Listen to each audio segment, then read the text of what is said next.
again, audience. We're here on the Friday podcast. Yeah, and I'm Mr. Blake Foster. I'm Matt Schilling. We're joined by a lovely turd over here. A very special guest. He's been a very good friend of ours, and we hate his guts. But we love his tips. Andrew Lane. Everybody, give him a round of applause, man. Come on. Give yourself one, too, you piece of shit. Hey, here's whose clap is whose? Guess. To guess... Shut the fuck up.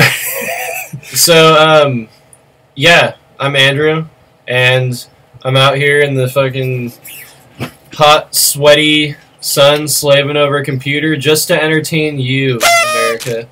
You hear that, everybody? How do you like that? Yeah, he's doing it for free. What's wrong with you people? How do you like that? How do you like that shit, huh? All right, them apples.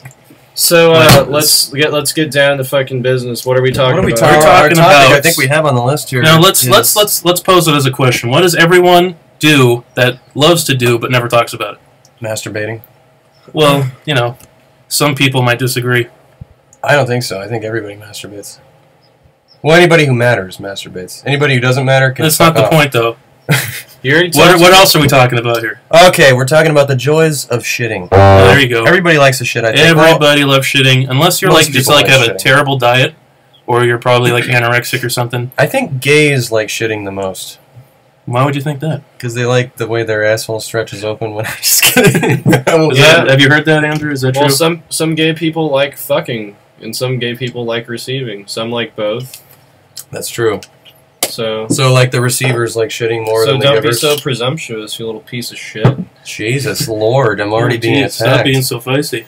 Alright, so, Andrew, can you recall ever not liking, not enjoying your shit? I mean, does that ever happen? I love shitting. This is usually what I'm doing when I'm shitting. I'm on my phone, I'm looking at Instagram, I'm like, wow, that guy's life is really cool. We were just talking about that. I'm like, wow, this thing Lifestyle is that's rich and famous. is really cool. I have the best fucking, like, visions when I'm shitting of, like, how great my life could be, you know? Yeah. I'm like, wow, I could be, like, not a fuck-up. When I eat really bad, I put on blood visions from Jay Retard, and because I'm literally seeing blood come out of my ass, you know? Well, when I shit, it's a special. Well, it's like a special ritual. Stop fucking him so hard. I just like exit the world. You know what I mean? It's just my time in the time-space continuum in that spot where turds are leaving my ass, and it just feels busted. Makes me feel good, you know, just like the Ghostbusters said. Busted makes me feel good. That sounds like a whole different thing. Well, you know, Matt, let's talk about how difficult is it for you exactly? How long do you think it would take to shave your beard right now in its current state with a single blade pick? Only one. Longer than a shit. I would like to bet some money. Let's throw down some money and see how long it would take you to shave your back. By myself? By yourself with a regular razor. And for those of you listening that you don't know Matt's back, it kind of resembles my carpet here. Yeah. It's not that bad, you motherfucker. He's a goddamn grizzly bear. What can I say? I'm a fucking work of art. He's what you would call at my job a bear, which is we have bear night at my place. I work at a gay bar, and it's bear night. It's Matt. You're probably getting it for free. You're running out. Shut the fuck up! I'm talking here. You're running out. You're running out. You're running out sampler platters all night. You know, back and forth sweating. You know, while this guy's sweating. You know, just scarfing down. What kind of food do they serve on bear night? I'm curious. A lot of fish, probably, and maybe smaller bears. You know, salmon. Yeah. Well, is it fresh streamed salmon? Shut the fuck up! It's the last time I'm gonna fucking say it. Hey, all right, Jesus Lord, pushy little girl, dudes. But no, seriously, there's no food going on other than sampler platters. Once that's over, then you have fucking apple martinis. Not really. You have a lot of Mai Tais. You have a lot of fucking. What about your Thai? You have a lot of Mai Tais. You have a lot of what are those things called with that shitty alcohol Midori, that melon liqueur? Oh, Scooby Snack. It's Midori. Oh, I've heard of that. It's like Midori, like pineapple juice or some shit, like whipped cream with a side of jizz. Yeah, with like pretty much. That's what they're calling it these days. And that's what you're doing all night is you're fucking picking up after really wasted, overweight, bearded, fucking hairy ass guys. And do you ever feel like you're in danger on bear night? I'm just kidding. But seriously though, like when you walk into the bear den, do you ever feel like you're gonna get just fucking grabbed and pulled into like a dark corner and just no, that doesn't happen. Okay. But Are you just not good looking enough or what? I'm not because I would totally get raped on bear night, I think. Well, I don't think so. Oh, I think you give yourself more credit than you do. No, I would totally get raped. Shut up! I'm more rapeable. Is that because you'd be a little whore, like strutting around and giving people? You know it. He wouldn't get raped because he's good looking. He'd get raped just because he's asking for it. You hear that, all you big fuzzy bears out there? Yeah. Anyways, so I'm sorry. Was I turning you on a little bit too much over there? No, you're just a fucktard. hey, but get off your phone, asshole. Yeah, no shit. Show some fucking respect for the American people here. I'm on my dude. This helps me focus. All right. I need that. This. I need to stay busy while I'm doing shit to focus. So if I throw batteries at you, would that help you focus? Why batteries? It's because we have batteries. If I throw a battery acid on you, will that help you focus? Or will it help melt off that fucking? No, it wouldn't fucking back hair. It wouldn't help.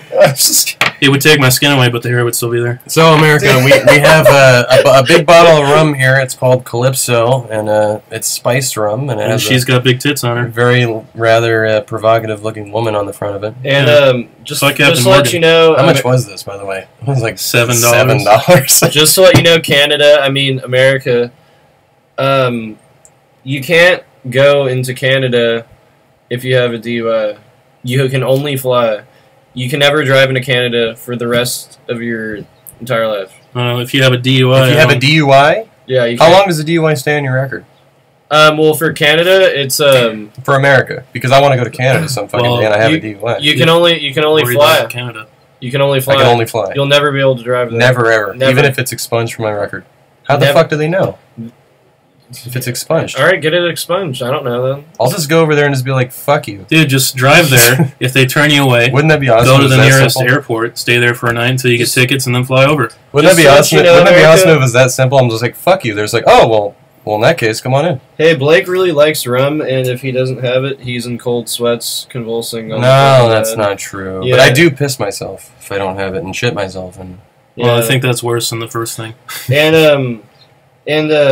I do on so we're about shitting here. Yeah, I think I brought up shitting again. I do want to. We got off subject here for a while. I do want to talk about that story that you told us at one point in our pathetic excuse for a life. Our long storied history. What's that story about that? Weirdos. I'm a fucking weirdo. You're a fucking weirdo. Shut the fuck up. What? No, you. Huh? What? Go on with your story. You're the one that's supposed to tell the story, dumbass. You're supposed to tell that story about the girl who shat all over the wall. This one's golden. This is a great story. This is a good story. And if you're not entertained yet by our drunken stupor, then this is going to really entertain you. We're not that drunk. Cheeky bastards. All that happened was I used to smoke weed. That's a bad way to start the story. Shut the fuck up. In a world far, far away. There you go. That's a little. Once upon a time. Yeah, there you go. I smoked weed with this girl from Papa John's. She was cool. We'd hang out, and she told me one time she was having a few girls over, and they were gonna get fucked up. So they got a bunch of booze, and then this one girl couldn't hold her liquor. All the other ones were fine, and my friend, she said she woke up the next morning and there was shit sprayed all over the walls, all over the carpet. How does that happen? How everywhere? Was she not wearing pants? Was she not wearing panties? Was she wearing a skirt with no pants? Because that's what I imagine. So, how else would you spray shit through your jeans? What did she do? She would like forget where she was. Like she wasn't on the toilet or something. She just like put her pants down. This is what happened. She started spraying. She shit everywhere, and she was so embarrassed, bawling, crying, like I shit. I would be embarrassed. I'd be like, look at my work. And she left, and my friend was the one that was left to clean up the mess. So. She was throwing up, having to periodically clean up her throw. So she was hungover, cleaning up this girl's shit.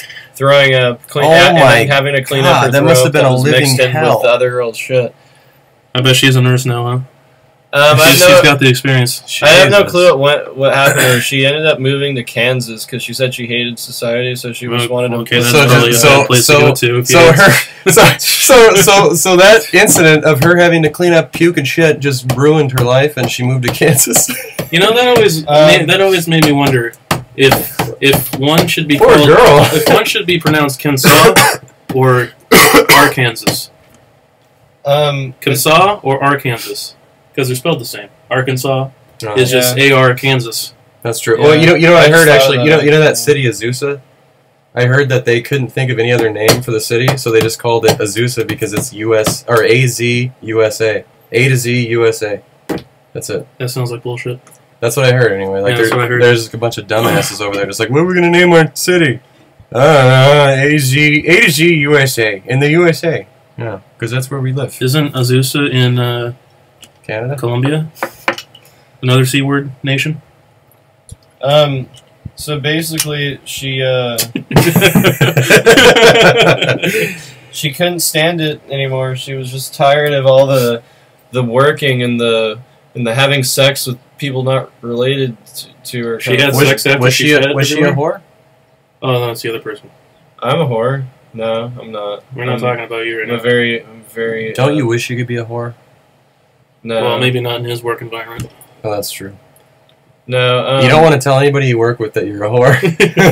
Basically, in a nutshell. At your job, anyway. In a nutshell, if you don't want to clean up someone's shit, and if you don't want to have sex with someone that's not related to you, don't live in California. Just go to Kansas. You know what I think? Kensaw, remember? You know what I think? On this. It's Kensaw now. Or you go to Kansas and then you can fuck your cousins. Well, you can fuck your cousins here too. It's just that people look down on you. Yeah. There, it's the custom. Yeah. Yeah, that's like they have family reunions on like their kid's 16th birthday to get them laid. Yeah. You know, that's like for example, Hanukkah. Like, oh, my little boy's coming to age. Like, oh, my little boy fucked his cousin. It's like it's an Arkansas coming of age. I have a story. Yeah, you knew right away when I put my finger up, like it was like a light bulb. No, I thought of it the same time you did. I swear. I know a guy. He knows a guy. A guy who fucked his guy cousin in the asshole, growing up. Really? Now I know a lot of guys have these like gay, things growing up, like these homosexual experiences. Well, that happens to majority of men when they're little, they're horny, and they got their buddy right there, and they're talking about porn, and they're like, hey, let's jack off in front of each other. All right, hey, you want to? I mean, I think mine. Let me tell you mine, and I'll get to that story eventually. Mine was that I didn't do anything with my friend or anything, but my friend was. That's a story, and you're sticking to it. He was very curious, I guess, and he climbed up into my bunk. I spent the night at his house. I was on the top bunk. He climbed up into my bunk bed, or into my bed, middle of the night, and he was like, pretty much putting his dick in my face. And I was How old were you? I think it was like 10, 11. Jesus Christ. How old was he? Like 13 or 30, I mean? You wish, you fucking weirdo. No, I'm just kidding. Anyway. How'd you know? I told him to get the fuck out of there, and I was like, dude, I'm not into it. I don't know what I said when I was at 10, and I was like, get the fuck out of here! I said, stop! Please leave me alone! No, I don't know. No, I have a good story. Anyway, the guy just kept insisting. Like, I remember he was punching me in the fucking in the leg, in the thigh. Like, he was socking me in the thigh, like please, I'm horny. That's what he kept saying. Hey, like, he just finished the first story, though? Like, he just learned that word or something. Anyway. So, we'll get into that later. But, this guy I know, he... Put a bookmark on that one. Yeah. This guy I know, he fucked his cousin. In the ass. I don't know how it happened, I just heard it. Bustin' makes him feel good. Yeah, there's... I heard it, and... That's my new catchphrase. I'm not gonna... Let's talk about that time that you got jizzed on.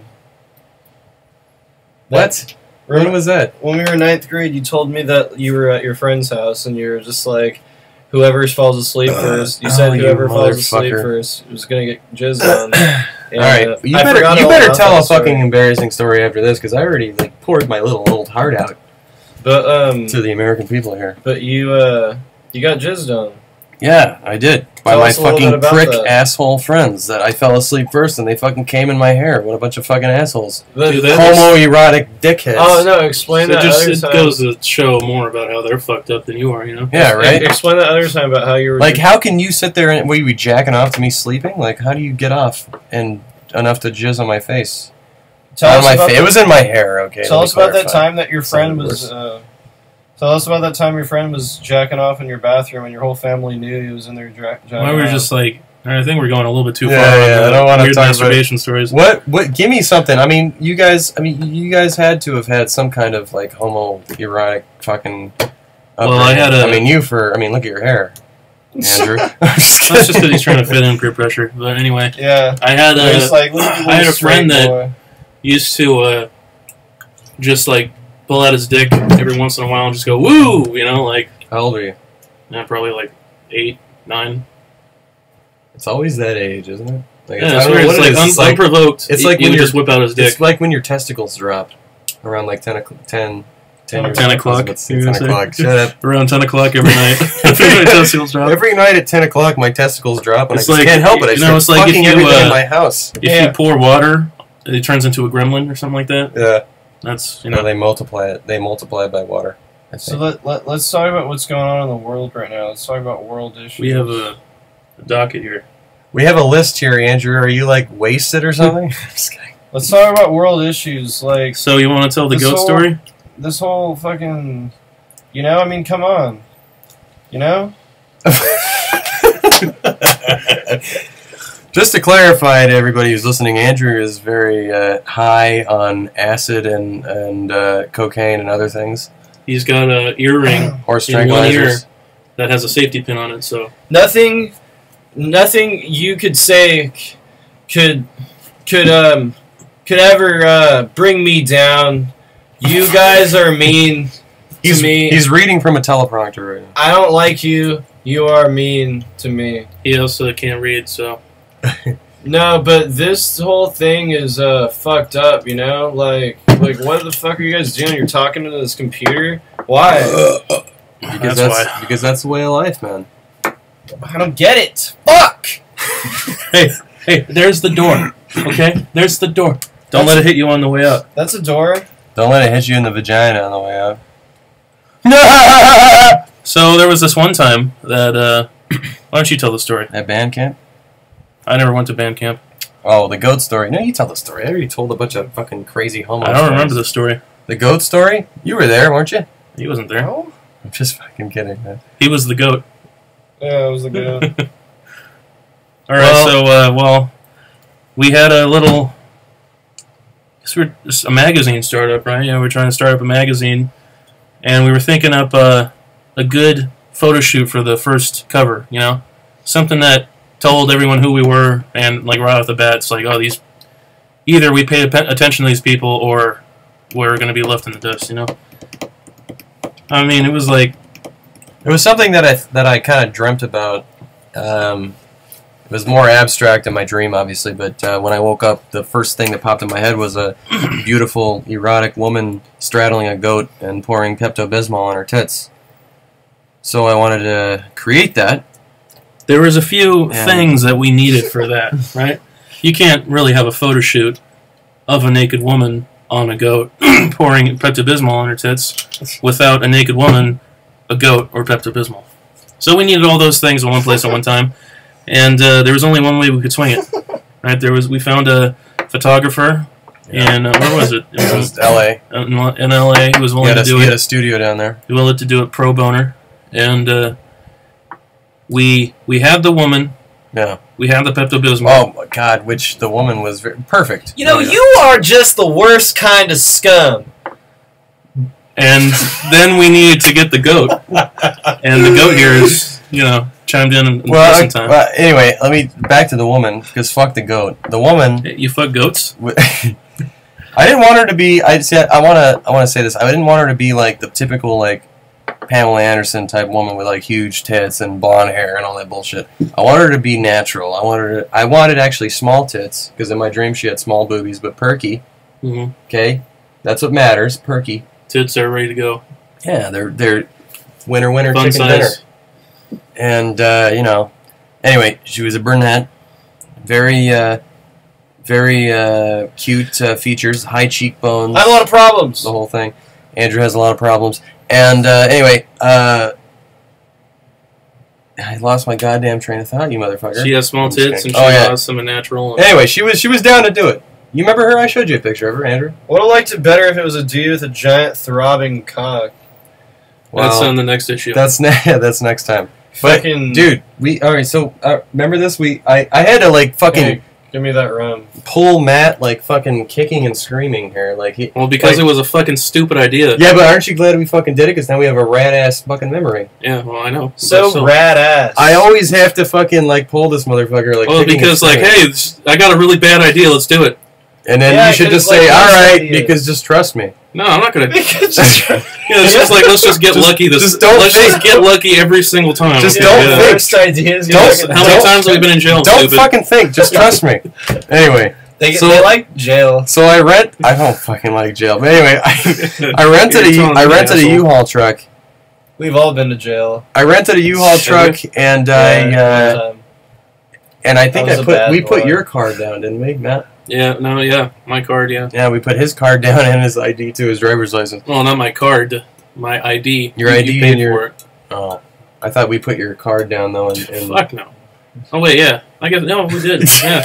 Because I remember I had to cancel it. Oh, wait, yeah, we did. Because you had to cancel like an extra level of stupid. Yeah, we'll go into that later. I remembered that I was that stupid. We'll go into that later. So at the last minute, like within a fucking hour, we rented a U-Haul truck, bought a goat, and drove down to LA. Like, it was a cute fucking goat, within a fucking hour of this. It was a cute goat. Alright, so we pull up to this person's house. They have no idea what the fuck our intentions are with this goat. Hey, they're selling a goat, we need a goat. That was it. They think that we're going to show up and we're like farmers and we have like a trailer. We have a proper trailer and hay and all that bullshit. We just show up in a fucking U-Haul truck. We're just like, hey, we need your goat. We're here to buy the goat. No, we're not driving far. It's just down the street. And they're just like, what the fuck? Like, they looked at us like we were nuts. I remember, like, they're just like, you're not going to eat the goat, are you? Like, they asked us questions like that. Like, they were terrified of us. You're not going to have sex with our goat. Yeah, you're not going to fuck our goat, are you? Anyway, we did, you know, but, you know, that's beside the point. Anyway, we loaded the goat up in the U-Haul truck,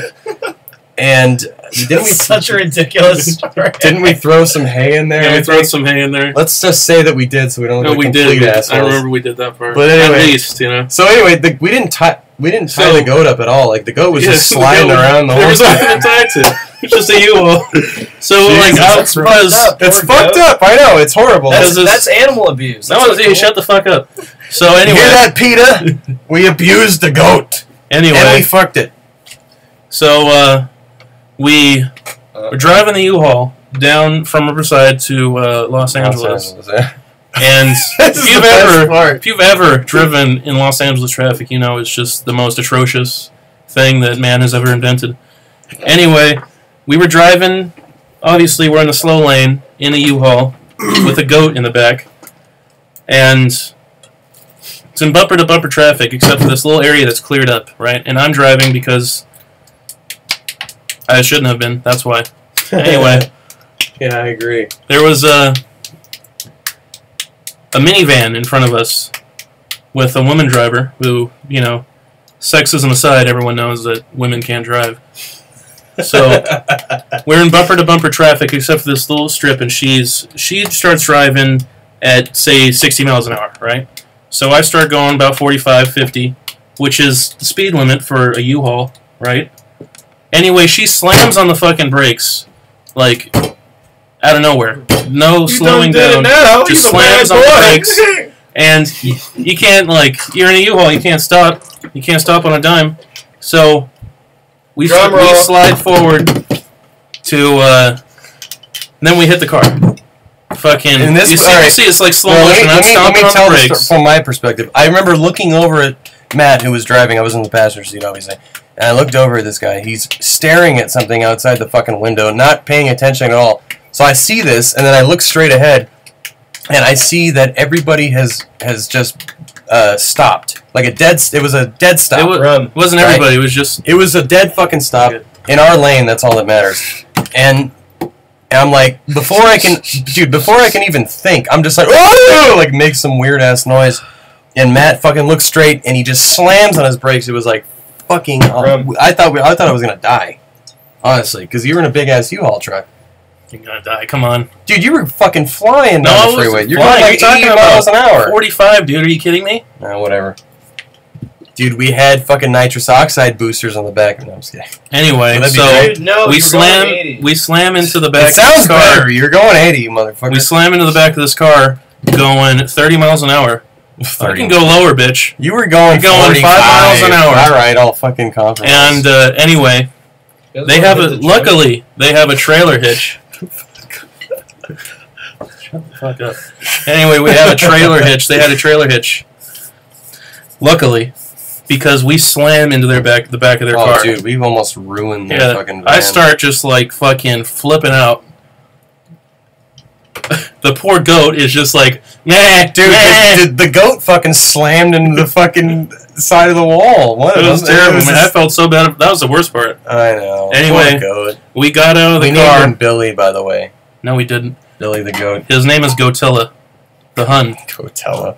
Anyway, we got out of the car. Like Nutella. And then this lady that's driving and just like stomps on the brakes like a good driver got out of the car. We assessed the damage. Luckily, there was nothing done to their car, and they had the only damage was done. There was a lot of damage done to the front bumper of the U-Haul. Right? Dude, and we were smart enough to not get the insurance policy on it. Oh, For the $20 extra. Yeah, what I did later. Anyway, we slammed into their car because they knew they were at fault. Nothing happened. Like no cops were called or whatever. You were at fault. No, that's true though. Like if they slam on their brakes and we rear-end them, rear-end, you're always at fault. No, you're not. No, that's not true. That's not true. I swear to God. It happened to me. I've had someone. I slammed on my brakes and someone rear-ended me. Well, they fucking told you false information. No, my insurance wasn't at fault. Look it up online. Swear. We're telling the fucking story here. Jesus Christ. This is our life here. We're making the rules here. No, I'm just kidding. I really do think that it's the person's fault who slams on the brakes. Mm-hmm. Okay, so anyway, you were telling a story. Why'd you get so sidetracked? I don't know. Jesus. Say the goat. All right. So anyway, the lady gets out of the car, and she's like, I remember she's like furious, which is stupid because it's she wasn't that mad. She was of moderate. You could tell, like I could tell that she didn't want the cops to come. She was a little nervous because she knew it was her fault. Yeah, she didn't want the cops to come. She was kind of testing the waters. Like she was like, "Are these guys morons? Or do you guys know the law?" I remember she asked us, you know, well, you slammed into our brakes. You know, were we going to take this to insurance? Slammed into our brakes? No, she slammed into us. Okay, you slammed into us. You know, we're going to do insurance here. It's like, well, you kind of slammed on your brakes in front of us. You know, we're a U-Haul. We can't stop on a dime. Why'd you do that, you know? So, yeah. So, the funny part is all the while the goat is just in the back just bah, bah. And she's just, every time he does that, she's like looking around like, what the fuck? Is there a goat around here? Like, and then she pinpoints, you know, the goat's location and realizes that we have a goat in the back of the fucking U-Haul. Pinpoints the goat's location? She triangulated it. She's part of the SWAT team. And she realizes that... The twat team. The twat team. That is a great one. And she knows, new porno. And she knows that I automatically see in her eyes, like, she gets kind of, like... These guys are fucking crazy. Yeah, she shoots me, like, really nervous eyes. And then she goes... okay, well, no problem. Just drive safe, guys. Seriously, look out where you're going. You know, she says that gets in the car. So she lets her car be fucked up, and that's her car wasn't fucked up. No, she was fine. Her tow hitch fucked the shit out of the U-Haul if she didn't have that hitch, there would have been. If she didn't have that hitch, it would have been a much different story. But right when she heard the goat, she got nervous. You could tell, like she was just like, "These guys are like psychos. Like, why do they have a goat in the back of the fucking U-Haul truck?" It's a long story, as you can tell. And she gets in the van and she just takes off, pretty much. And anyway, so we finally her brakes. You motherfucker! Yeah, we did. Okay. We slammed into her and braked her brakes. So we finally got to the photo shoot. No, dude, I've got my back problems ever since. Are you guys okay? I think so. Are you guys okay? Why? Why'd you do that? Welcome to the Andrew Show, everybody. Why did you do that? Why the fuck did you do that? Because where there's a will, there's a way. No, because you guys were driving, you were doing just fine. And then you just had to Dude, I don't know why this motherfucker can't drive for shit. He's fucking slammed on the U-Haul brakes. I guess the U-Haul doesn't have good brakes. You guys were doing fine. You were like, oh, we're driving. Beavers? We were just like, exactly. Driving. Angry Beavers is another good porn title. There you go. Write that down. Angry Beavers. All of a sudden, you know, you have this guy in a U-Haul with a goat crash into your SUV or whatever the fuck she was driving. I don't give a fucking shit what the fucking car was she was driving. Excuse me, sir. Can you not use such vulgar language? Yes, we have children listening. Precocious old white people watching. Yeah, well, fuck him. So, anyways, literally. No, but we'll find you and fuck you. You were doing so great. Why did you have to do that? How Seriously. fucked up were you? Did you see what God did to us, man? Fucking. Did you see what God did to us, man? No, but I saw what you did to you. You got fucked up and drove with a U-Haul and a goat, and then you crashed into someone on the freeway, and then all of a sudden she was paranoid because you guys were fucking psychotic, and then you guys took off, and you guys went over to the fucking place to drop off your fucking U-Haul. Alright, let's clear the record here. And you took off so they couldn't fucking get you in time. I was not drinking. I was pretty buzzed though. Well, you always are. But I should have drove. So anyway, that whole incident. That's so yeah, of course. Okay. Well, that whole incident happened. That whole incident happened. We finally get to the location of the photo shoot like an hour late because of the traffic. Yeah. That whole incident only took like 10 minutes. It wasn't a big time waster, but we get there because we're so late and this freaking retard never charges his phone. The model couldn't reach us, and she left. So we went through all that for nothing. And we get there. We basically have a goat just chilling, shitting everywhere. We should have fed it beer. And here I am with a hose, like trying to like wash out what's there so he can just take it back. And we finally found that goat at home. At least it's living happily ever after in my stomach after we ate it. I heard it's dead. And, really? I'm just kidding. Oh, okay. Well, that would be a development for me. I hope not. Anyway, seriously, it was a somber ending, right? It was bittersweet. Yeah, I have to tell you about the ending when I took the U-Haul back. I know. I was just about to segue to that. This is the worst part of the story. You thought that you reached the worst part. This is the worst part. I took the U-Haul back, right? And I'm thinking in my head, like, there's no fucking way I'm going to pay for the damages of this fucking U-Haul. Right? Well, first of all, let me say that because my information was on record, or they just held on to it until they got the car back as collateral, you know? Yeah. I was thinking that, oh shit, like, no matter what happens, you know, strike three for me, you know what I mean? Like, I'm going to be fucked up here no matter what. That's what was going through my head. So I was super nervous the whole week. Yeah. Until you told me what happened. What happened? Tell Well, so you canceled your card. I did that, yes. Okay, so what happened was I took the U-Haul back, nervous as shit. Like, I was on the verge of pissing and shitting myself. Not because he was drunk this time, but because he was... Very nervous. Yeah. And, anyway, I took the U-Haul back, and I was talking to the guy. I paid for the mileage and all that bullshit. So, all the while I was paying, this fucking guy, the inspector, they called him, he was out there just... His actual name was Mr. Wolf. Mr. Wolf, yeah. He was out there, yeah, this guy looked like a dainty fucking little flimsy-ass cocksucker. Anyway. Oh, you'd love him, Andrew. Oh, yeah, so I can be a real man like you and eat fucking sloppy joes and fucking scratch my balls and fucking, oh, what's on TV? I'm the stereotypical, all-you-can-fucking-eat American fucking go to the bar and fucking spend $12 on a fucking Bud Light dad, you know? No, I don't know. Anyway, that was good. I like that. Yeah. I'm in there paying for the U-Haul, and this guy, he's circling around the U-Haul like it was like a fucking movie. It's like, imagine like a bleeding animal in the water, and there's a shark just circling slowly going around it. And I'm right before it attacks. My fucking like heart just dropped down to my fucking testicles.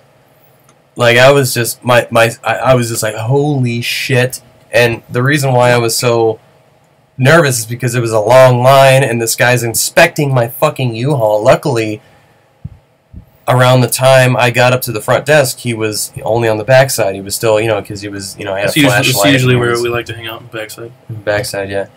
And he was, writing in his little notebook about all the, dents and all the bullshit, whatever. Anyway, the dent that Matt here created was on the front of the bumper. I don't always like to emphasize my fuck up there. How many times have you been in an accident? Matt fucked up. Just accept it. I know I do accept it, but you keep saying Matt here. Just accept responsibility. I accept it. The whole bumper was caved in. All right, the whole fucking bumper was caved the fuck in. Matt fucked and I'm up. sitting there thinking, this is gonna be probably fucked up. This is probably gonna be like a couple $1,000 repair. Like I'm gonna have to replace this whole 1,000. Come on, not even that, dude. 600 maybe. The whole front end. The whole front end is just the bumper. Even the fucking lights were fucked up. Like you don't even remember the headlights was broke. They were broken. Hey, I want to segue here. No, we're almost done. Let me finish. Anyway, this guy gets right to the fucking. He's like right about to get to the front of the car to inspect the front of the U-Haul, and I'm like, the guy's like giving me my receipt, right? I'm like, can you please hurry, please? I gotta get to work. I'm like making up shit. Like, come on. He's right about to get to the front of the goddamn U-Haul, and I just grab the fucking receipt out of the guy's hand. He thinks I'm a fucking crazy person, which I don't give a fuck at this point because I'm not paying, $5,000 or whatever the fuck. Not even that much, but still. I'm thinking in my head, I'm thinking of the worst. Yeah. So I bolt out of the fucking door, dude. This guy gets to the front and he looks at, and right when he sees it, he's just like, his expression is like fucking like he's just horrified. Like, I kind of wish I was there. He's like, "What the fuck did you hit?" Like, like he looks right at me because he knows it was my U-Haul, and I'm running out the door. He looks at me. We exchange glances for like a split second. Like I feel his just confusion. It's like how you could see how someone's wheels are turning until they get to that motherfucker. Yeah, he's just like, what the fuck? And I'm just like, holy shit! And I just run in the car, fucking just floor it, dude. Back out. These guys are chasing me. The fucking guy is inspecting it, and the fucking guy at the desk, they run out chasing me, hands flailing in the air, and I just haul ass out of there as fast as I can. And I made it out alive because I'm badass. So that's the end of the story. And I canceled my credit card just in case, and it's a funny story. It's like I had a friend of mine about 6 months later that wanted me to rent a U-Haul for him because he had a DUI. I had a license. And the whole time I was scared that, they're going to, some U-Haul has like a registry of fuck-ups, like, oh, this guy crashed into a car and fucked up the bumper and they didn't pay for it. Oh, get him. Like that's what I was thinking in my head the whole time. And not only was me thinking that, is we had a moving job I had to do that was fucking hard as shit. Yeah. In Hollywood, so that was weighing on my mind the whole time. I'm doing like physical labor. I'm also worried about U-Haul situation. Well, turns out they're really not that professional. Yeah. So long story short, go rent a U-Haul. Long story short, they never made a record of it, I guess, with any of my information.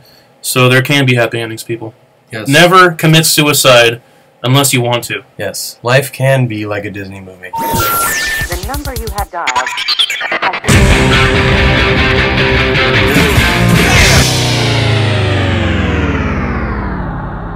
Hello, ladies and gentlemen. My name is Blake Michael Foster, and this is another edition of Would You Rather. And with us today is Andrew Lane, and he'll be our first contestant on the show, and our only contestant on the show, I might add. Andrew Lane, do you have something to say to the folks at home? Hi, Mom. Hi, Mom. And okay, that's a very popular statement here. And our first question. I would like to just get right to the goddamn point here. Our first question is, Andrew Lane, are you ready? Yeah, I am, Blake.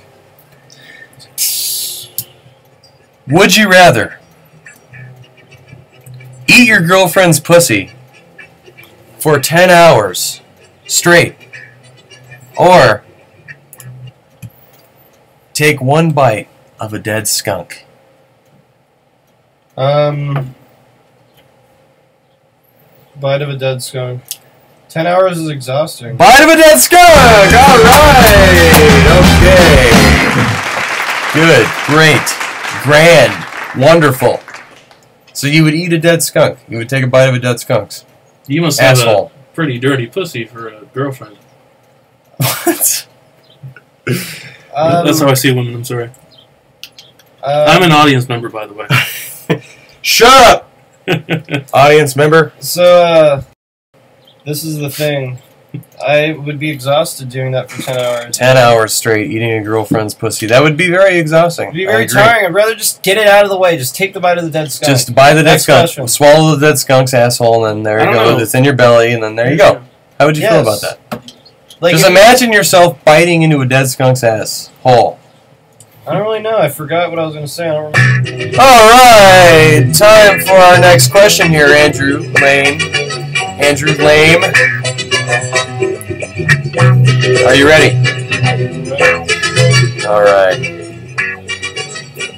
Would you rather go back in time and fuck Adolf Hitler, or personally kill 10 Jews? It's okay. It's okay. It's okay. Let's see here. It's a hard one. It's a tough one. Here's some rum. Take a swig of rum. Maybe it'll help you some clarity. Answer the fucking question! Everyone wants to know! Would you rather fuck Hitler or kill... Would Randy's be the bad dad? It's just like... or personally kill 10 Jews. 10 Jews, because we all know... We all know how much Hitler loved Jews. If you killed 10 Jews, it would make him really mad. We all know that Jews are the rodents of the human race. Don't worry, Podcast Nation. I'm slapping him in the head. Just kidding. I love Jews. You want to get... Okay. Fuck Hitler or kill 10 Jews. Do it. Fuck Hitler because killing people's fucked up.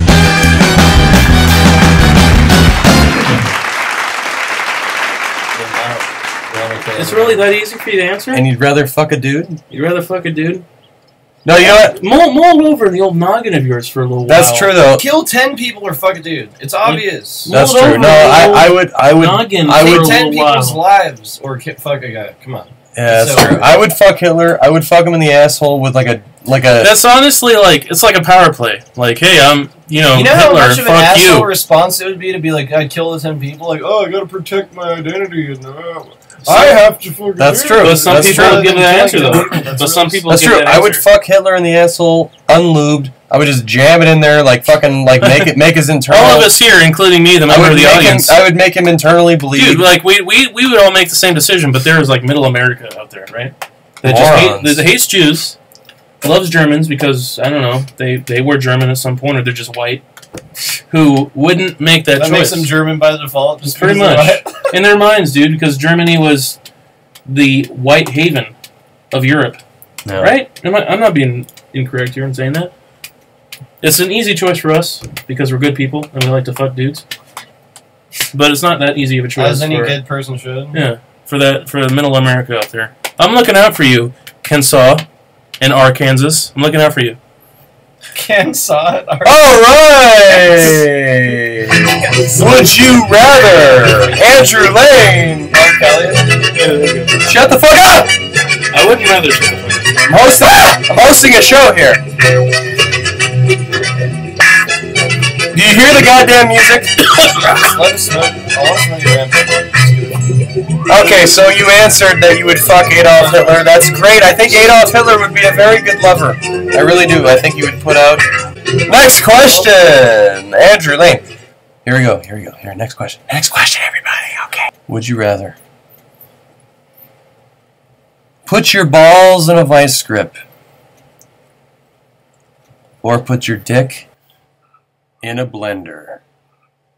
Well, Jim, really great to be here on the show tonight, Jim. I really like it, Jim. It's a lot of fun, Jim.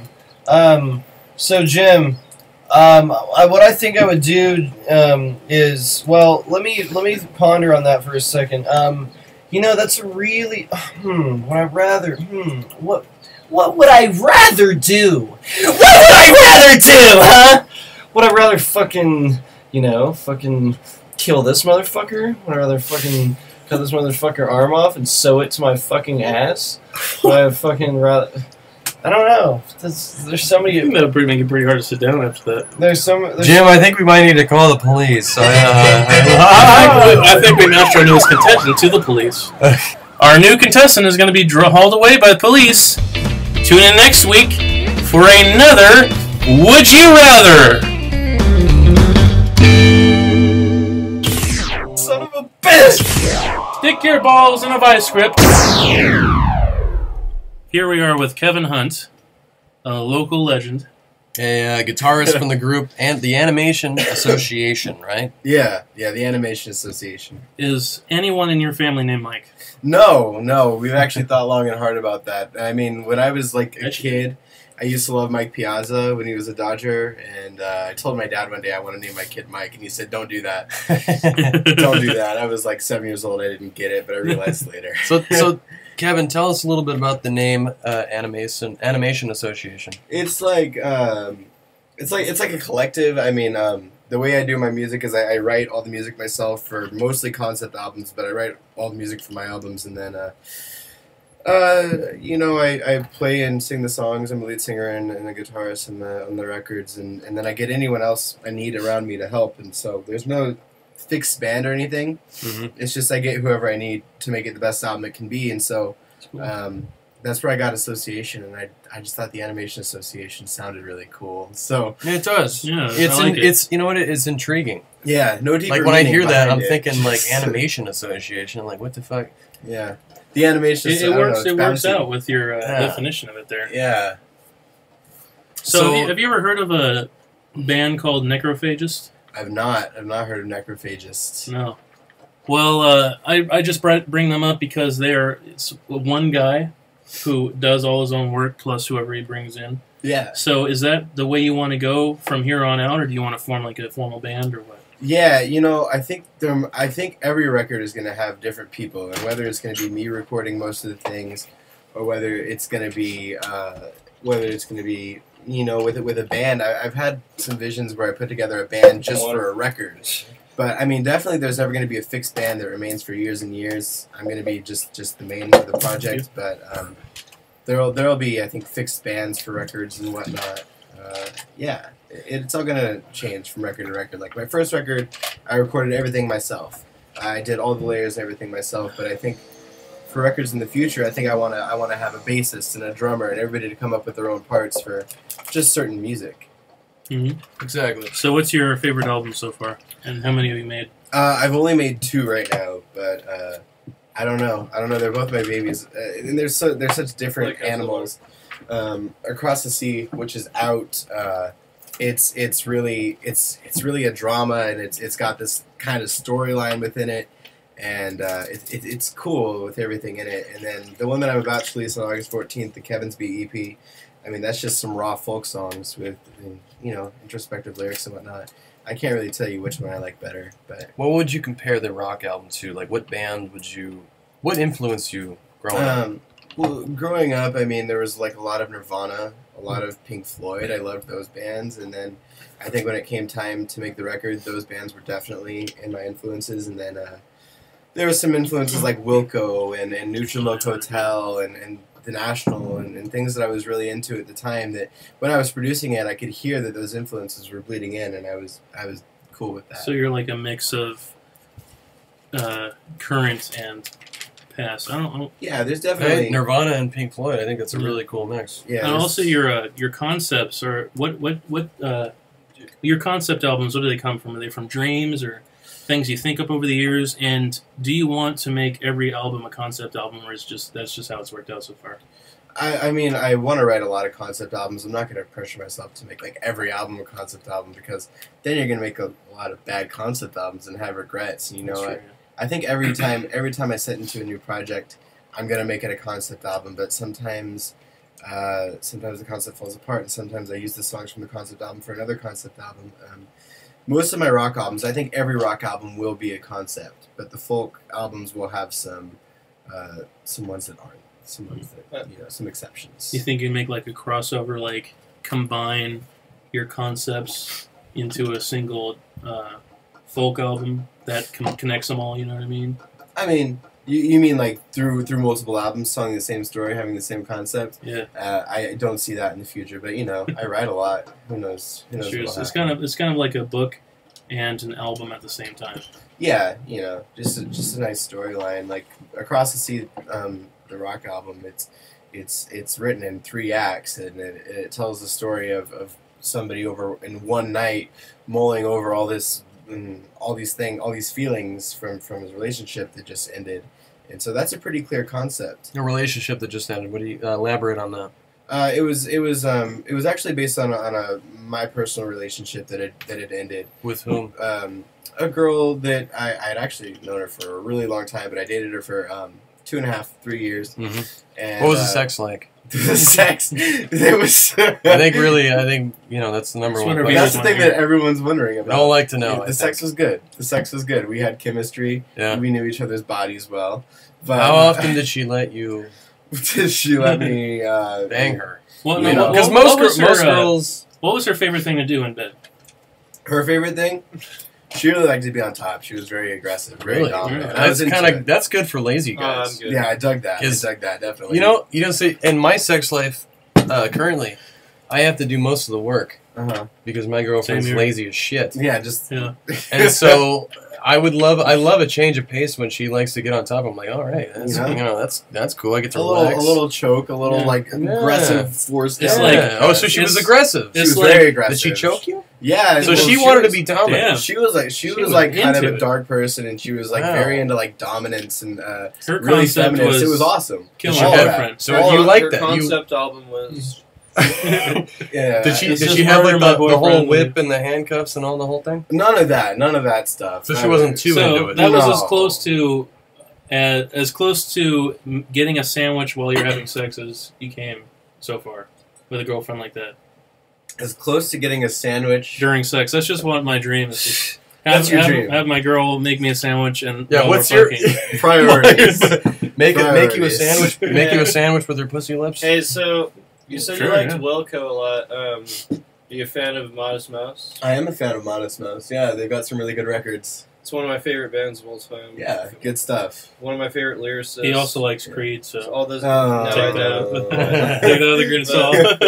I don't like Creed at all, but do you like Built to Spill? I've heard a bit of Built to Spill. That's a good band. The Stone Roses. My buddy Chris Barrett, who actually recorded my folk EP, he's told me that's his favorite band before, and Built to Spill. Yeah, we've gotten stoned and listened to their records before, and it's good stuff, you know. But I'm not super familiar with it, unfortunately. So do you play live shows in front of audiences, or? I do. Yeah, I think he was getting to something, and I want to get back to that. But I love playing live shows. Been doing a lot of open mics. Recently played Back to the Grind for 30 minutes. Just setting up some shows here and there, especially with my folk EP coming out. I want to be doing. Yeah. So when do you usually play? So anyone in knows? SoCal, look for our friend here. You can see me regularly on Tuesdays at Back to the Grind. That open mic goes from like 7 o'clock to 9 o'clock. There's a lot of great artists there, and then just around some other open mics. On Facebook and Instagram, I try to keep updated on the shows I get. I mean, I played a show in San Diego in June, and I played that show that I just referenced, Back to the Grind, last Friday, and I'm hoping to get in at Mission Tobacco Lounge and things like that. Yeah, so. Totally. So I think you're definitely good enough. I've heard you play a couple times. Yeah, Thank you you're very very much. talented. Thank you. So we don't like to think of ourselves as normal interviewers. You know, we like to ask. I wouldn't say tough Really questions, questions. just weird questions. Is there anything that some personal stories or whatever that's kind of like touchy subject, but you wouldn't mind telling the audience? Like in regards to what? In regards to your creative mentality, like has there been any like stories that have shaped you as an artist that's hard for you, at least a little bit, to tell someone else? I mean, definitely, like, I think maybe the relationship that I was just talking about, it like... How long was that again? That was 2.5 like It's a getting long close time. to 3 years. It was a long That's a time. good- that's a I, good I wasted a long. That's half an section of engagement my right life. there. Doesn't that suck? No, you don't want to say wasted I because don't wanna that say shaped wasted. you as, No, you learn as a a lot. person. But, Yeah, it's like exactly. once It makes you who you are now. yeah, once that ended, I mean, that was a really hard time for me, and Yeah. that was when I really fell back into touch with my music and everything. And If you think about it, that's kind of good though, because what does that say about how you were before with your music? yeah, Because you said you went back Exactly. into your music. So Yeah. what were you doing before? Were you distracted because of the relationship? Were you not, definitely distracted. you weren't devoted Yeah. to the music, right? And I was writing music that just kind of sounded like Mumford & Sons. It was bad. So it was bad Is for it, everyone. did she like Mumford & Sons? She did. She loved me. Oh, maybe that Did- was it. Yeah, that was she it. was That like was the it. I wanted to influence. please her. Yeah. You know? did she Oh, have a hairy that's not pussy, good. or Huh? did she have a hairy pussy? It changed. It changed from time to time. You know, she would just kind of let it grow. It was like what I do with my head of hair. You know, I let it grow till it's long, and then I get it cut Do real you short. like hairy Did pussy? did she ever It's tell you? fine, Did you she know? ever Yeah, like? cool. Did she Yeah. ever, while having a hairy pussy, ever tell you to shave, without you being able to tell her to shave? No. She was a kinder person than Oh, that. okay. She did ask me to shave when she was shaved sometimes, Okay. but you know, That's that's fair. That's fair game. Yeah, That's what that's what our So relationship's it's all a about. give and take, Give right? and Every take. relationship. Do is you give and like take. do you like folk punk? And hairy pussies. Some folk punk. I don't. I mean, there's folk punk. Well, out what's there. that I wouldn't band, really know Andrew? like, what you would.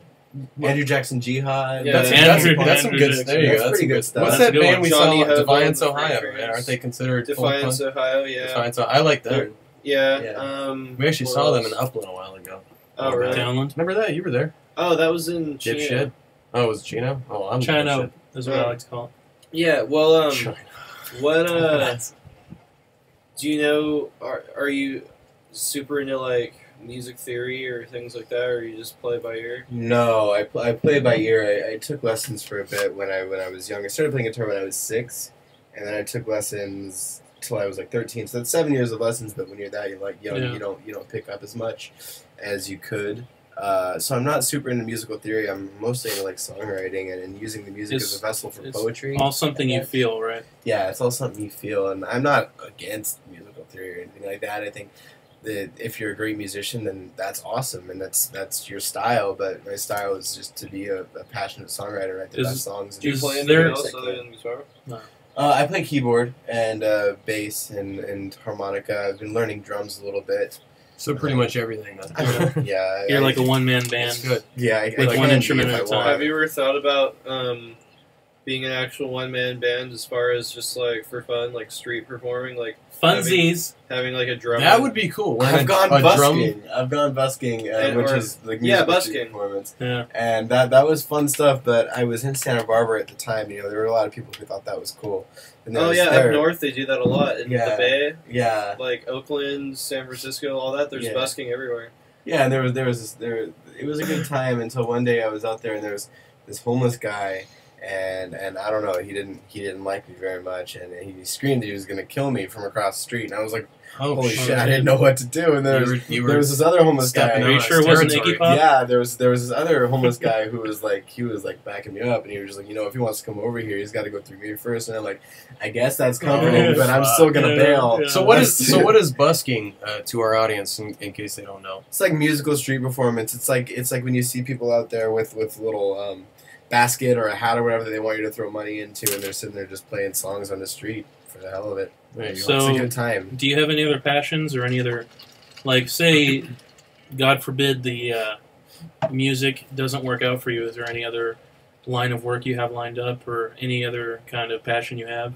I mean, I have a real passion for what I do now as a day job. You know, Mhm. sending out internet sales and working the back line of a website now. It's not a passion. I mean, like, I was gonna say, Yeah, that's like this that's is the very one. pedestrian. This is the one passion that I'm really hoping to work out, and Really? I'm going to chase it to like the edge of the earth. You know, There you And go, That's good, man. man. I'm really into That's- acting, but I would never like go into that unless I had created some success as a musician. So this is like my creative endeavor. Yeah. I love acting. I love That's film, good for you, man. I That's love like, writing. If you could pick top 5 favorite actors, could you? Of all time or currently working? of all time. Of all time. All time. Of all time. All time. Oh, we're going all time. Okay, let's do this. This is Let me a ask little, you this it's question. a little harder, I think. Yeah. all time. Top it 5 is. favorite actors of all time. Top 5 favorite comedians of all time. Okay, top 5 actors. Robert De Niro. Oh yeah. I love Marlon Brando. Oh yeah. There you go. Philip Seymour Hoffman. When I was One of my acting, I was favorites. really into Philip Seymour Dude, Hoffman. that guy is... And he just fucking died recently. I was brokenhearted when he devastated. just died. Dude, Yeah, seriously, Jesus, out of fucking It's like nowhere. Heath Ledger being the best Joker that ever lived and then just dying. Heath Ledger's another actor I really liked. His Joker performance made me start acting because I was like in 8th grade when There you that go. came out. And he came out of nowhere too. No one expected that performance from him. No.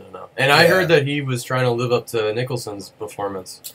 Yeah, I mean, I think he's the best. Which I'm a huge Nicholson fan, but I will say, Jesus, I mean, it's hard for me to say this, but yeah, he is he's a better Joker. I mean, I named my son after Jack Nicholson, and that's how hard it is for me to say that he's a better Joker. So the next son is going to be named Heath?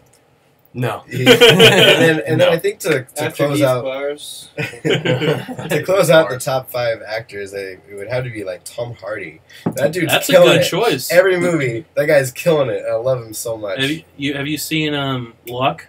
Locke? The one where he's in the car? Yeah, like 2.5 hours of Tom Dude, Hardy that's just just alone two in a car. Exactly, It's he's just great. on the phone. Yeah, it turned out driving, fantastic. and it was a good movie. Yeah, like, there was some really writing good flaws. movie. There was some writing flaws. Yeah. But Tom Hardy's performance, that shit was flawless. Dude, That I'm was totally amazing. on board with that. He's one of Yeah. the great actors of our time. Yeah, he is. He's going to win an Oscar within the next 5 years. Yeah. You So know top 5 what favorite comedians, Stand up or like just on of all shows? time, actors. I love Bill Murray. Bill Murray always has Oh, like yeah. he always That's has one of my a favorites. line to my funny bone. Definitely top 5 for me, too. Chris Farley is really funny. Get more modern. Farley. Fred Armisen is one of my all-time favorites. He's good, yeah. Fred Oh, yeah, Armisen. Dude, Fred he's Armisen's the great. best People- Saturday Night Live performer that's around that's Yeah. still doing it. You And know? then Portlandia. Portlandia, yeah. It's insane. And like, I think people are gonna look back on him in 20 years and be like, that was something really special. Exactly. Um, And he's good at doing characters. yeah, Like every single character he had, he nailed. yeah. He's President all over the Obama, place. the blind governor. I can't remember his name, but for a while, For like New York. yeah. Yeah, he was great. Who else? Who else do I really love? I mean, you want to think back, and it's like, I love Louis C.K. Louis C.K. is a genius. Hell yeah. Oh, And yeah. he has his own style. Did you see his new Just stand-up? doesn't give a crap. Just recently? Probably. I don't. What was it? I just watched it the other day. There's a brand new 2015 stand-up. I forget what theater. I can't remember what the names. Like, there's a name for everyone. Mm-hmm. It I was can't good. remember the name It was good. It's not as good as the other ones. Obviously, there was a few that were just like fucking. And you know what I love about Louis C.K. is that his whole success now he derived from George Carlin. Yeah. Because I remember him seeing him in a memorial for George Carlin after he died, and I was broken up. When I heard he died, I fucking cried literally. Yeah. As a man, I'm willing to admit that I cried when George Carlin died. Oh, yeah, I love George Carlin. That guy's And, hilarious. He was saying how he was in the same dead end joke spiral. You know, he kept saying the same joke over and over again for 100 people and never getting anywhere. And then he heard George Carlin saying how he would write a bit for that year and never use the same jokes again. Mm. He would write a bit and then abandon it as soon as he was done with it. Mm-hmm. And Louis C.K., who'd been selling the same jokes for 15 years, like couldn't believe, like, how do you do that? You know. Yeah. So he went on the Conan show Mm-hmm. back when it was still late night with Conan O'Brien, and he just went out of the blue. He just went with what was off the top of his head. He said, "My kids are assholes," you know. Mm-hmm. And I remember seeing that bit on TV. And Yeah. I just started laughing. Fuck, his kids Yeah. are assholes. That's funny, you know. Yeah. Like, and that totally turned his career around. So Yeah. I think that's He started getting more personal, and I think that's exactly like Louis C.K.'s success as it is now. Of course, the creativity is his alone, but he was spurred along by one of the greatest comedic geniuses of all time, which is George Oh, Carlin. yeah. And I think, for me personally, of all the comics that have ever lived, George Carlin's the greatest. George Carlin was amazing, and he was just Wait. he was a revolution within himself. What do you guys think? What did you guys think when Robin Williams killed himself? Oh, That was a That was a pretty, bad that's day a for pretty me. tough one. that was a really bad day for I me. mean, we all grew up on Robin Williams. It kind Yeah. of makes you think, like, He killed himself. what Robin are you Williams willing to killed say himself. about a person who is so depressed they're willing to kill themselves? even if it makes you unhappy, what are you willing to say about them? Are they a coward? Is that what you're willing to say about them? No, Are you willing to say? No. I'm just saying in general. I mean, not only that, he wasn't like a depressed like musician or something. You wouldn't expect he was a comedian. He did suffer with depression. Let me. Well, I knew that, but he was a comedian. It's like you wouldn't normally. Let me clarify here. I am personally not calling him a coward. I'm just saying this is what people have said about him. You know, it's like they don't understand. They don't. Even my grandparents, they think they're like. My grandparents. Like, there's something wrong with. They're really narrow-minded. You know? I think. How can you kill yourself with that much money? And especially like. And how can you kill yourself? It's not about the money. It's about it's just about living in themselves. And I know that there was a quote from Robin Williams that came out that was kind of eerie, where he had said like, "I think the saddest people just try to make people smile." Exactly. Because they know how it feels to feel completely worthless. And Robin Williams was he did everything he could to make people smile. Yeah. No matter how much of a fool it made him look like, but God. Either way, he just came out on top. I love. Have you ever seen 1 Hour Photo? No. That movie where it's like one of his first dramatic movies. Well, the other fucking good dramatic performance. He does. If you remember that one, 1 Hour Photo, check it out because it's freaking good. And of course, Good Will Hunting. Good Will Hunting. Oh my God. Of course, yeah. I love his early stand-up. Did you know that was 70s. based on a real person? Good Will Hunting. Good Will Hunting. Yeah. The story is some guy showed up to his class late at MIT,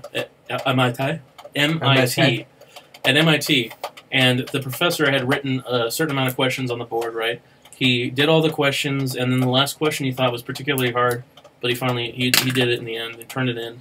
Yeah. And then the professor called him like 2 or 3 weeks later. It's like, hey, can I write the intro to your paper? He's like, what paper? What are you talking about? That question I wrote on the board was an unsolved math mystery, and you solved it. You know, it was like, oh shit. You know, and like people who work their whole lives to get a PhD, you know, they have to do that PhD paper. Yeah. Everyone hated this guy because his PhD paper came from just some random test question he answered. Yeah. And then now he has a PhD paper. Yeah. Yeah. So let's talk about other recent deaths of seminal figures. I think Andrew just died. Have you guys heard about that one? Andrew just died. That's sad. Andrew That's sad Lane. news. Yeah, I haven't heard of that one yet. There was someone else. There was somebody else, though. It was Philip Seymour Hoffman, Andrew Robin Williams, Lane, too. and... I mean, Joan Rivers died, but that... Yeah, who cares? Alright, you know what? She was funny in the beginning. She was funny in the beginning. that last. She was funny. Shut up. BB King died. That was sad. There you go, BB BB King. I mean, that was like natural causes. He was old. BB King. That was more so expected. awesome. See, I expected that. I didn't expect Philip Seymour Hoffman. You know what? You know whose death really pissed me off? There was 2 of them: Bernie Mac and Isaac Hayes. Bernie Mac. Hey guys, when they both died, I couldn't. Back to the music, though. Do you have? Are you influenced at all by blues? No. I would say no. There's not really a blues influence, except. What about like influence. the format, like 12-bar, fucking 12? Like, because you know. Do you have any metal influences? No metal. Mostly classic rock. Do you enjoy metal at all? Well, classic rock is kind of derived from blues, though, the format. Even though it's not like what styles do you like to listen to that you don't incorporate into your music? I listen to some hip hop that I don't incorporate. I listen to a lot of jazz, and I never really incorporate jazz in my music. Rarely. I mean, there's some finger picking styles that I do, but I love jazz. I've listened to some metal in my time, in my life. And then I listen to a lot of punk, like I listen to a lot of metal like kind of sucks. I mean, yeah. If you're homosexual, you like metal. Like that's a homosexual. I used to like metal, but it's just so like the you know what it is? suck. It's so yeah. It's almost like when you're trying too hard to be cool. I feel like metal is like the same kind of thing. Like it's like maybe like you either end up in a band like that, or you you end up in Nickelback. I think all these people don't know what they're talking about, and they're just all pussies. See right? We're all pussies. They're all pussies repeating a queef. So. Well, here's I'm the sorry, thing. Kevin. Go on. Here's the thing. I'm good. When you're writing lyrics go on, to conform, save us! Go on, motherfucker! I have nothing. when you're writing lyrics to conform to like the metal format, like I just like skull fucked a fucking like deer. Yeah, like a deer's corpse. Like you're a fag. Yeah. Like there is this metal band. Sorry, but what's this metal band? I'll listen to you when you say that again with your fucking earring in your ear. Okay. Matt, I know you like skull fucking deers. Even a gay guy no would offense, say that. Matt. No offense. Yeah, a gay guy would say that. It doesn't make Even him a right. gay guy would call. No, even a gay guy would say that. Okay, because he's Kevin, the. What do you think He's about the skull authority on fucking gayness? deers? Skull fucking deers. I think that could be deemed rude. Dude, I Certain did that to Bambi's mom, In the and I got region. millions of dollars for it. You did that to Bambi's mom? Bambi's mom, yes, I did that How to could Bambi's you? mom. How could you? And I got millions of dollars for it because of all the royalties. It's horrible. That's one of What's the your worst things I've ever You heard. skull fucked Bambi's mom. Oh What's my your God. What's your Moving on ideal here. guitar? If you could have your They edited me out ideal of the guitar, video. electric guitar, starting off electric. I have my ideal electric guitar. What is it? I have a Fender Telecaster, and Telecaster is just the sweetest electric guitar American ever. made. Now, is that, No, is that, it's Mexican. I guess my ideal guitar Mexican would be made? American. I have a Mexican right now. is so, that better you know. than a Stratocaster? Because I grew up mean, with a Strat. Yeah, but to each their own, you know. Some Yeah. What do people you like think Stratocasters, some people like Telecasters. They're What do you think about a They- Les Paul? I Yeah, think what that do you would be think about- one of my favorite I would like guitars a- of I all like time. a more they're Paul. beautiful. Gibson. I think more and Pauls they're are better, aren't clean. they? They're not for my style, but I think that's a beautiful guitar. It's a gorgeous guitar. Yeah. Right? You gotta admit. Yeah. Hey, More Pauls are better, aren't they? Interesting little trivia. Yes, it is. Thank you That was for a good- acknowledging that was a my good- joke. that was Thank a- you. that was a good Thank one. you. Oh, interesting little trivia, America. I'm already farted, bored. so sorry I'm about already that. bored. Let's move on. Yeah, so TV white Strats from the early '60s were that pale yellow color because of the fact that on black and white television, if the guitar was just straight white, it was too harsh. Like Oh, really? it was like Huh. the white was too like know imposing. that. You know? Yeah. So they made it It's pale 'cause it's yellow, bullshit. and it showed up like as like a standard like white. You Yeah. know, on the black. It's and still a white. beautiful color. Oh, Yeah, gorgeous! yeah, I that's think why it was called Hendrix TV. played that. That's why it was Hendrix played called that TV guitar, I white. Mm. Right? He played a pale I think yellow this sounds like Strat. bullshit. I'd What like did- to see Hendrix. Hendrix The Hendrix information played a back pale then. yellow Strat. played a lot of strats. A lot of strats. Oh yeah. I always wanted that either like a pale pink, a powder pink, or like a turquoise, seafoam green. I always Stratocaster. like a black red machine myself. It's like a bat out of hell, you know what I mean? Not for any kind of metal purposes or anything. I'm just saying in general. You know? Let's talk about Jimi Hendrix though. That guy was such a badass. Oh my Yeah, God. he learned how to play guitar with the opposite hand. He's amazing. And that's He's just- amazing. He was Well, such a trendsetter, even though he was playing technically handicapped, even though it didn't really affect him. Well, in the no. end, yeah. He was a left hand, right? He played. Yeah, he was left-handed left-handed, but guitar, he learned played to play the but he right-handed played the guitar. right-handed guitar. Yeah, he played so on it was- That's it me. so it I was play upside right-handed. down. I'm lefty. But No way. I got a guitar when I was 6. My parents weren't really musical people. They had no idea that there was even a left-handed guitar. They just got me a right-handed guitar. Yeah. I was 6 years old. I didn't complain about it. And I was just like, all right, this Would is you how would you you play guitar. would you So do I'm me a just learning favor? right-handed. Would Yeah. you do me a favor? Do this in front of your face. Do this in front of Make a little triangle in front of your face. Not That's a little bit radio-friendly. farther out, a little farther out. and then close your eyes. And which eye is more in the center of that triangle? Looks like my left. You're My left-handed. No, my right. I'm left-handed, but I would say looks like my right right. eye is Close- more in the center of that triangle. That's strange because that makes your dominant hand the opposite of your dominant eye. Which Yeah. that is in some cases though, many cases actually. Yeah, I think that makes you more creative though in the end, doesn't Yeah, it? it Like, does. Yeah, it does. It, means it you're using crosses your brain Well, what is sections your, in a way what's your that right side makes brain? them interact more. You know? What is that? Yeah. Like your right brain is your right side of your brain is your right. the Right right- side of the your brain right is is like creative logic? side. Creative It's like side, Oh your yeah, left side, right's your left creative side and left is- is logic. Yeah. Yeah. That's recently been some science study proved that was not true. But then I don't know what that Deboned? developed into. There's all kinds of science shrimp claims that turn out to not be chickens? true. There's everybody's like Yeah. spurting shit. You know. Well, whatever you know, they want we're getting there. Yeah. You know, I mean, we're doing some amazing progressiveness, things, you know? but everybody's like testing all these things, and some people come out with wrong Everyone's things. testes, all these I don't things. know. Yeah. Everyone's testes. Everyone's testes. testes. Yes. You said Yeah. testes. Laugh He at referenced me. the male anatomy. Laugh at me, America. Laugh at me. But you know, so you started playing when you were 6. What would you say was like? What's your? What point in your life were you like, okay, wow, like I'm really like fucking making some, like I've got my momentum right now. I'm like really like doing this. Like when I was actually good at being like, when did I realize I was good at being a musician? Or Yeah. that was. Oof. A little over. Yesterday. Yesterday, I was like, you know what? I'm kind of good at this stuff. I'm gonna book a podcast. I should probably take it serious. Yeah, there you go. There you go. No, you hear that, America? He decided to come on our podcast first. Now you're How about this? you're from the podcast. Did I say that? Where- I have an accent sometimes. Accent. Where do you see yourself ideally 10 years from now with your music? Dead. No.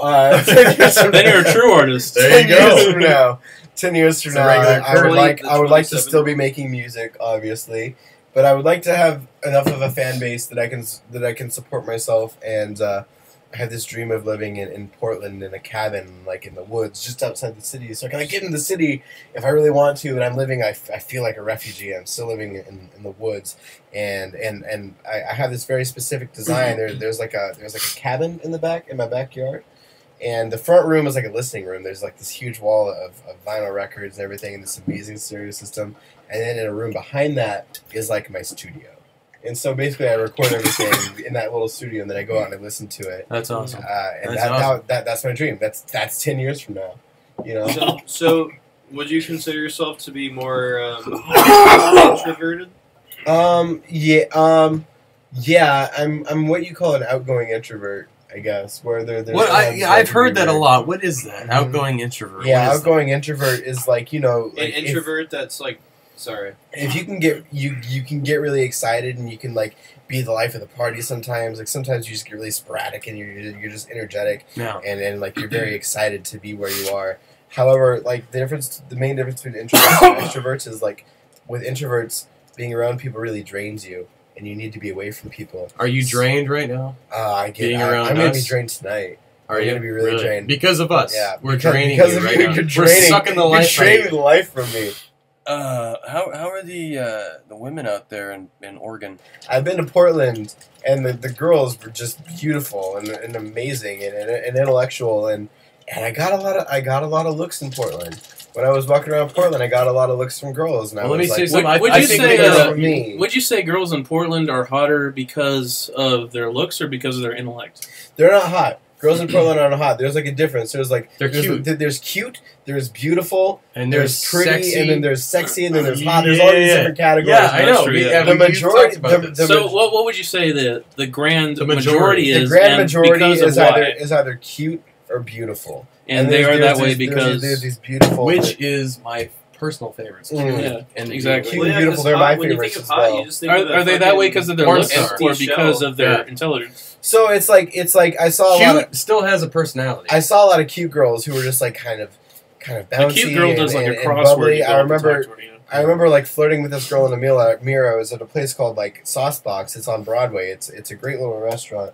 And like in her mirror, like we kept looking at each other, and I was like waving. She was cute. She was really cute, and she was just like she had like the bookish type look, which I'm really into. And then there were a lot of really like beautiful girls who had an edgy vibe about them, like wearing like canvas jackets, the boots and everything, and like maybe colored hair. You say They the were bookish just type gorgeous. look. What? Elaborate on that. What Like do a you mean by bookworm, right? You The, mean book, like the nerdy bookish, type the girls? bookish like Do you- glasses. Do you and, like Jewish girls? Like him. Hell Jewish no. girls are What the pretty. no, I think I've so. seen a lot No, of I'm just beautiful kidding. It's a Jewish joke. girls. Yeah, of course. Yeah. And they're usually very, very. They have a hell They of a know what's up, personality. you know? And they're Oh, yeah. cool and they're funny and they're cute. Yeah, Right? yeah. From Like, what I've seen. They're fiery Yeah. too with what they My care ex-girlfriend about. could have been Jewish. They're She was very not. fiery. But you know what though too? On the opposite of the spectrum here, I like German girls too. German Oh, girls. Oh, I was Right? hanging out. I was in Santa Barbara when Dude, Germany I'm a won the German World girl. Cup. When Germany won the World Cup, I was in Santa Barbara. No. And I was Oh, wearing yeah. I was wearing a Miroslav Klose jersey, which is a great German football player who just retired after he won the World Cup. And I went and I was partying with these German girls after the Germans won the World Cup, and they were awesome. They were super cool and beautiful, and yeah, that's what I have to say about the German girls that I met after the World Cup. Isn't the accent like so fucking sexy? Yes. Yes, it is. Yes. Yes, it Jesus. is. The French Christ. and the German both. Just Yeah. just right now, for me, please imagine a German girl Mhm. deep throating a sausage. Mm, Oh, okay. a Polish sausage too. Polish So she's sausage. going across the Sausage. party lines A here. Polish sausage. Just Shag- imagine sausage. it. How do you feel right now thinking about How do I feel thinking about that? First of all, I'm A horny. German girl deep. Second of all, I'm hungry. Third of all, it's like, hey, you Let want him answer, motherfucker. you want to eat and fuck? Oh, I'm sorry, I thought it was everybody. No, he was saving me. Please, I want to hear your I don't answer. know how to react to that. I mean, it's just Eat and fuck. it's Ricola. If you eat and if you've fuck. seen a German girl deep throating a sausage, I mean, what would your first reaction be? Like, what would you want to do? Don't If, buy if it. you can live in a world where you can rewind time and like react impulsively, and then rewind time and cover your tracks and not have that happen, what would you do? First reaction, what would you do? First I don't know. reaction. That's a bizarre thing. That's a bizarre. I know it's a bizarre thought. visual. Just shot out of a fucking cannon. Just fucking answer it. Just impulsive thought. Boom. Impulsive thought is to freeze and like, why is this woman deep throating her food? She should be eating that. That's not the proper technique. You're gonna Oh, show come her on! how to do the sausage? You know you would run up and replace her with Yes. replace the sausage. It's with like, your man, dick. miss, I'm not miss, that bold. I'm not that bold of a person. miss, But no, but you even if you can rewind Hey, time. I have a but question. that's the point. People are the way they are, no matter what kind of superpowers you get. What's up? You know? Andrew, what? Do you consider yourself as a musician to be more? It doesn't have to be one or the other, by the way. Maybe it could be in between. Would you consider yourself to be more of an artist or more of an entertainer? Do you make your music Are you? more Is for your name you? Cedric? Do you make your music more for you? Is your name Cedric or Bernie Mac? Is it Cedric or Bernie Mac? Bernie, because I used to love Bernie Mac's show. To be honest with you. I watched But- the show. I was trying to go for Andrew's Cedric the question. entertainer. You know, Oh, okay. entertainer or All right. musician. Yeah, Bernie the artist, Cedric the entertainer. I'm not sure it really goes that way. But no, I would consider myself more of an artist because I'm really more focused on getting into the studio and making that album, making that statement, you know? So you don't really care what people think about your music. You're writing it for you. I mean, that's a complex question. I mean, when I'm making the music, no, I'm thinking more about, like, this artistic statement. I'm not really thinking about me. It's not really like a selfish thing, but I'm thinking about like I'm making this the best artistic statement that I can make. Not really worrying about what the general public will think. I obviously rely on people enjoying my music, but I'm not really concerned with like pleasing everybody. I'm concerned with pleasing the people who listen to my album and see like, oh well, he's got a very specific vision that he's sticking to here. Mm-hmm. You know, when I get on stage, I'm absolutely a performer. Oh, yeah. I dance around and I'm loud and I'm looking at people. Have But- you been able to make a living from your performances and your albums and everything like that? No. I'm selling some albums, but I still have to work. Well, all what would the you time. say? How many albums have you sold so far? I mean, I got 100 CDs. I sold all of those. Wow, that's pretty good. I've sold some. Nice. I've sold And, which is some. good because a lot of people nowadays they don't even buy CDs anymore. You know what? It's so much easier if you're just around and you have physical CDs to be like, hey, you want to buy my CD? That's true. You And put yeah, people on the spot. exactly. They'll Hey, be like, buy yeah. my fucking CD, Well, bitch! and And then not you say, only do they buy oh, the CD, yeah. they might even throw you little extras. At the Digital end. copies, that's hard. That's hard. 'Cause you'd be Really? like, hey, I would guys, think that would remember be easier. to go home. Guys, remember to go home and buy this. No, it's not so easy. So You gotta be like in front of what's it. the That's true. biggest venue you played so far? I have not played big venues. The biggest venue I've played is my performance has been shit. Well, what's the biggest? That's a weird venue I name. think what's the biggest though? The Out of biggest- all of them. I played a place called Blind Tiger in Santa Barbara, and that was a pretty big venue. That's cool. Man. How many I mean, people? Santa Barbara. I lived in Santa Barbara. 1,000 or okay. maybe probably a lot less. Less than 1,000, probably 200, 300. What? We'll just call it 1,000 rounded up. Yeah. What do you prefer Round it recording off. wise? Do you like sorry, analog or digital? They each have their amazing purposes. Digital is like I want to use a lot of digital recording for my next album called To Wonderland that I'm going to start recording this fall or so, because I want it to be like a very like up close of sound. And then I have another idea for an album called Milkshakes and Deep Talks that I'm writing right now. And I want to record that like all analog because I want the room sound and everything. You know, it's all about whatever you're going for. Digital and analog are both amazing, and Do you collect vinyl? Or are you a fan of vinyl? I love vinyl. I have a collection of vinyls that's always growing. I just bought Tame Impala's new record, Currents. Have you guys heard Currents by Tame Impala? You know what? I That haven't. sounds familiar to me. It dropped this Friday. It's so incredible. What comparable to? Actually, I think Tame- I have. I think it's comparable to Simon and Garfunkel. Is it? Am I? No. No. No. What's the other group that's? I mean, the first two Air Supply? Tame Impala records were comparable to like the best way to explain the first two Tame Impala records were like if the Beatles were around today and they had the modern technology. No, you weren't. So they would sound like Inner Speaker Modernism. The first two Tame Impala albums, but the one that was just released sounds nothing like that. Yeah. It's like a lot of electro pop and stuff, and it's amazing. It's just really really good. Well, it's a classic album. You ever listen to Foxygen? I love Foxygen. Yeah, Foxygen is one of my favorite bands. What's the best album? Is the with the what's the eyeball? I forget. We are the 21st century ambassadors of peace and magic. There it is. That is the best. That's the shit. That is their best album. Yeah. What's up? Oh, go ahead. Go ahead. I was gonna say, do you like I was gonna say Foxygen. No, keep going. I forgot. Okay, so I got another question. Is there any other capacity you could see your music working in as a profession? Say, like, have you ever played the game Banjo-Kazooie when you were a kid? No. Did anyone else here play Banjo-Kazooie? I played it. Yeah, I did. Anyway, the guy that did all the jingles for that game was a fledgling musician that got hired for a game company. Yeah. And now he is famous for making those jingles. So, is that something you can see yourself doing, like making advertisement jingles or video game jingles? On the side, of course. Obviously, you don't want to be doing making straight up music that you want to express yourself in, but something for a company. You don't want to be doing that full time, working of course. For, you know? But on the side, I mean, I don't think I want to put really any focus into it. If I was ever going to lend my music to a jingle or a commercial or a movie or anything like that, I think it would just come from what I've recorded as a studio album.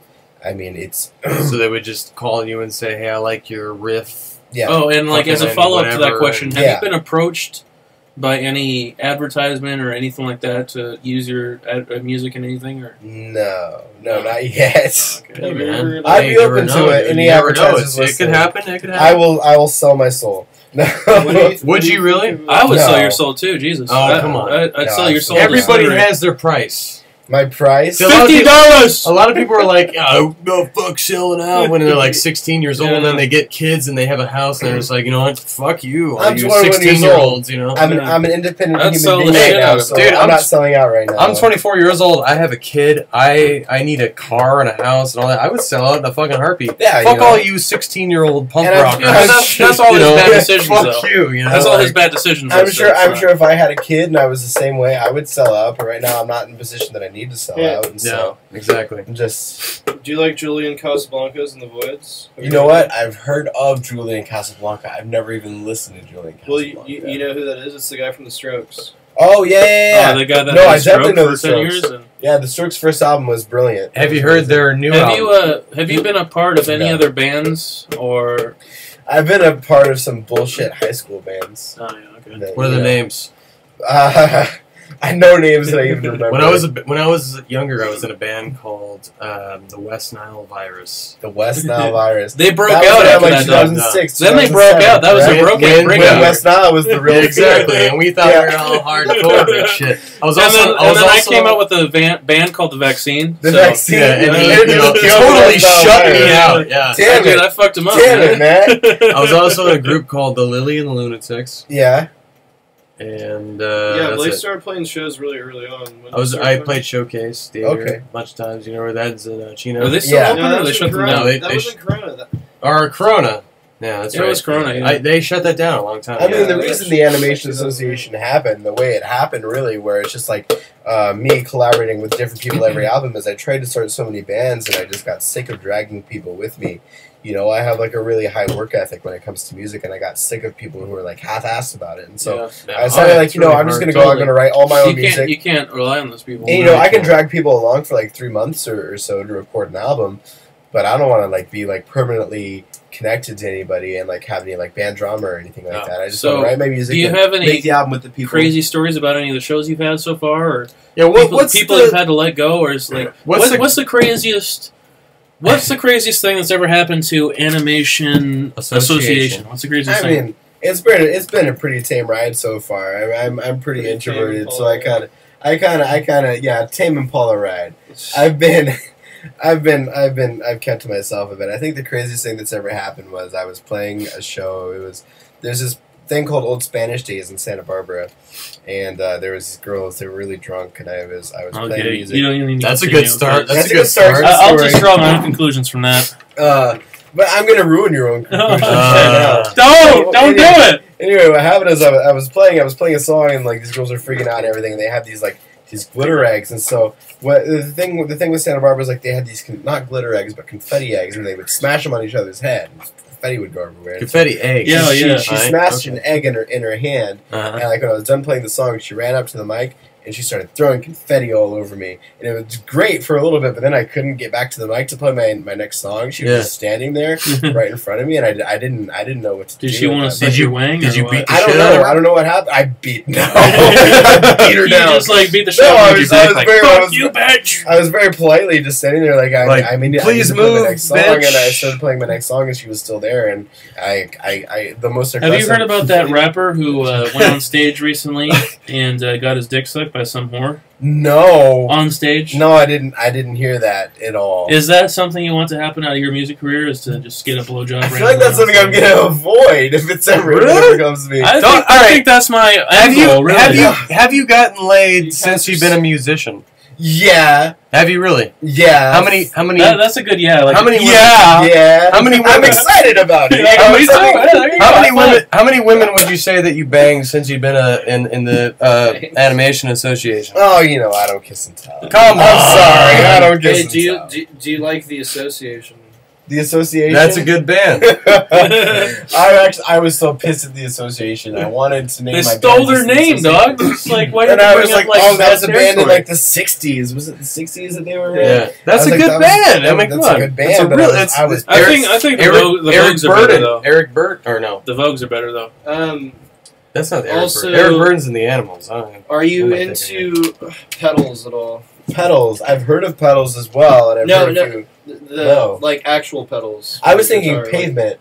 Like, I'm into pedals. Like, Yeah, I like love guitar flowers. pedals. What yeah, pedals are we what are talking some of about? your favorite pedals for like effects? I have an MXR Univibe, Okay. and that's something that I believe David Gilmour has used, but you hear shit on the internet, and I'm not sure David Gilmour from Pink Floyd may have used it, but I have an MXR Univibe, and that's amazing. Do you like shoegaze? Yeah! Loveless is one of my Gays that favorite wear albums shoes? of all time. Shoe Loveless gaze? by my, what was it, My Bloody I'm trying your Valentine. I've seen My podcast. Bloody Valentine. Yeah, Super Loveless loud. is such a great They're album. like the You know loudest band of all time. Yeah. Have you heard of Slow Dive?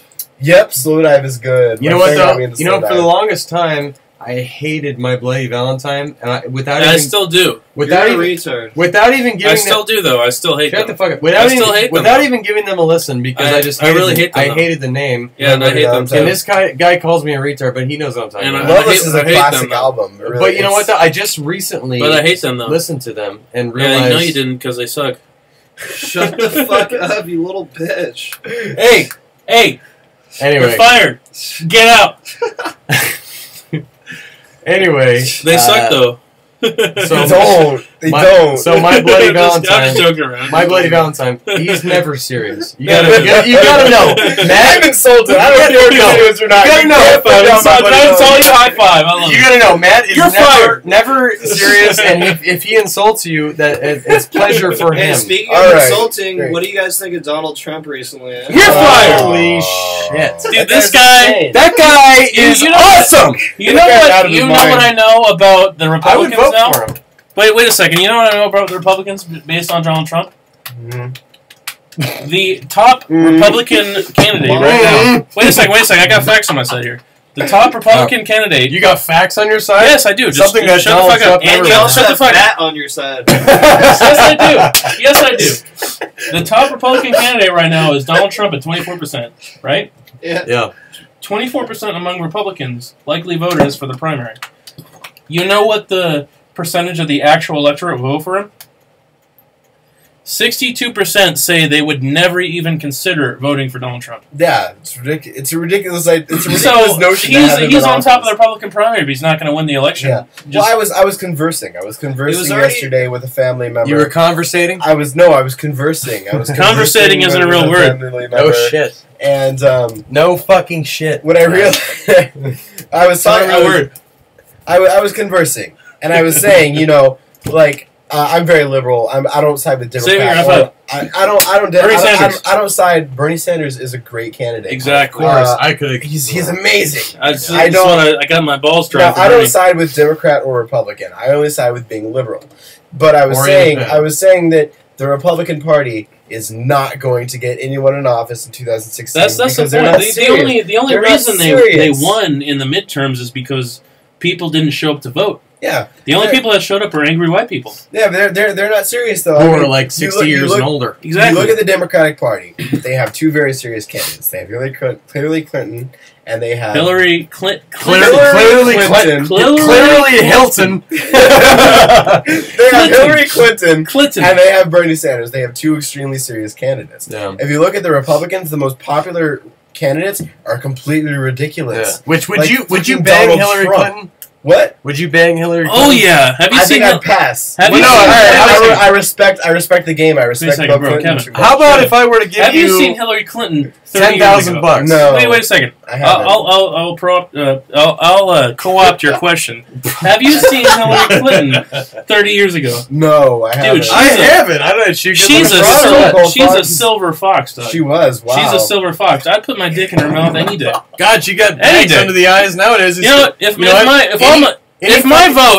my vote represents me, who I would fuck, yeah, I'd vote for Hillary Clinton in a heartbeat. Oh bullshit! You'd fuck Bernie Sanders. I would fucking. I don't think he'd like it that much. I don't think he'd like it that much. I don't want him to be like pissed off at me as soon as I vote for him. You know what I mean? All of her bags under Hillary Clinton's eyes is because Clinton.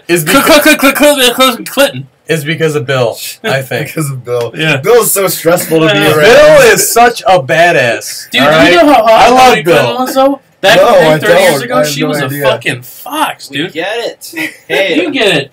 But anyway. Go back to your gay bar. How about how, you know... No, I don't know. How, you know? No, I don't. I don't you know. fucking asshole. I was just trying to get you to stop because you're a dumb piece of shit. How about you go back to your gay bar? That's all I got, though. Anyway, Kevin. That's all I got. How about you go back to your gay bar? we want you to play a song on the podcast today. Oh, yeah. Right. And I'm thinking... Oh, wait, not yet. Yeah. What is the song that you're going to play?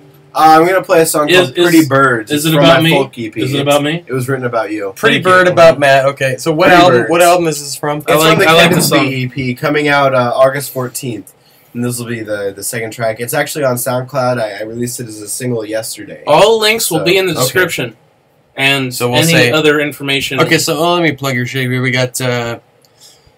You're on Facebook, the Animation Association. You're on Instagram, Kevin BEE Animation Association. Kevin yeah. _ Animation Association. And you're also on SoundCloud. That's like if you want to eat at Joe's Crab Shack, just look up Kevin's Crab, and you'll eat that, and it tastes good. So anyway, SoundCloud, and Bandcamp. So look them up. Yeah. Kevin Hunt. All right, this is and birds. So what is this please called? Make sure you look up his son Mike. He'll be even better. I'm sorry, Mike Hunt. All right, Mike Hunt in 30 years. There you go. Let's do it. Look up his Russian cousin named York.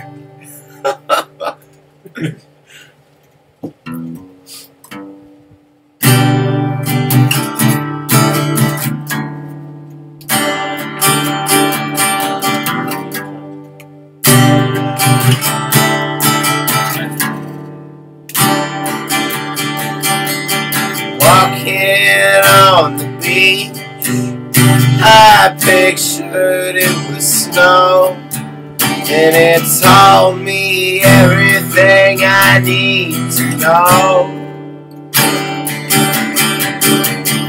Pill popping prudish priest with a law designed to fall, and the secret wine cellar where he goes and cleans his mouth. Are you cold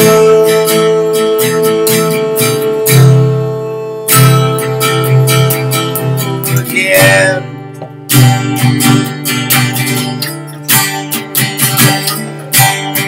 Let me kiss your chest.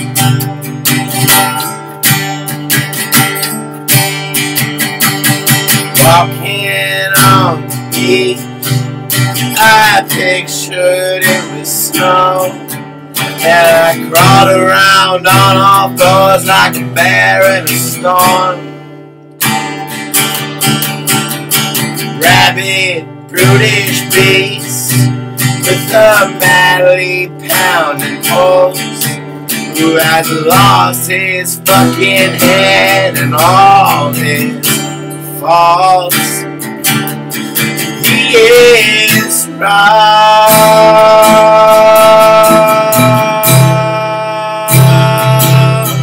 to the bone.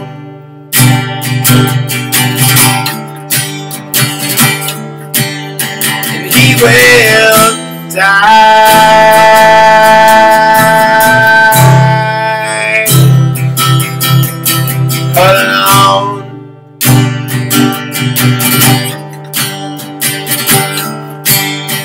This he knows,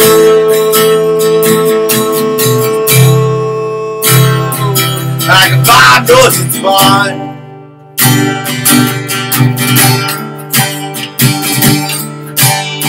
But he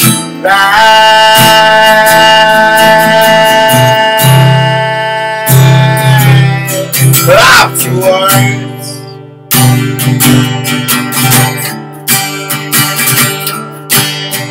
Pretty birds,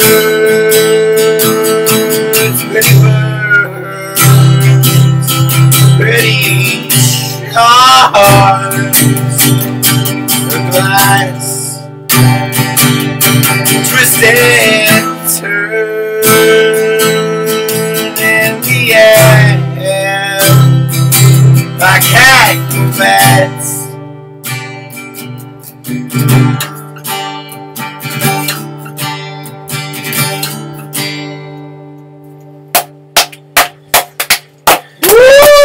That was good, dude. Thanks. That was real good.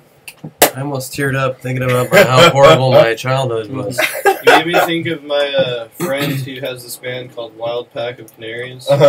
What's your favorite Radiohead album? Oh, what a good question. I mean, I gotta say off the top of my head, Because that sounded very OK Computer to me.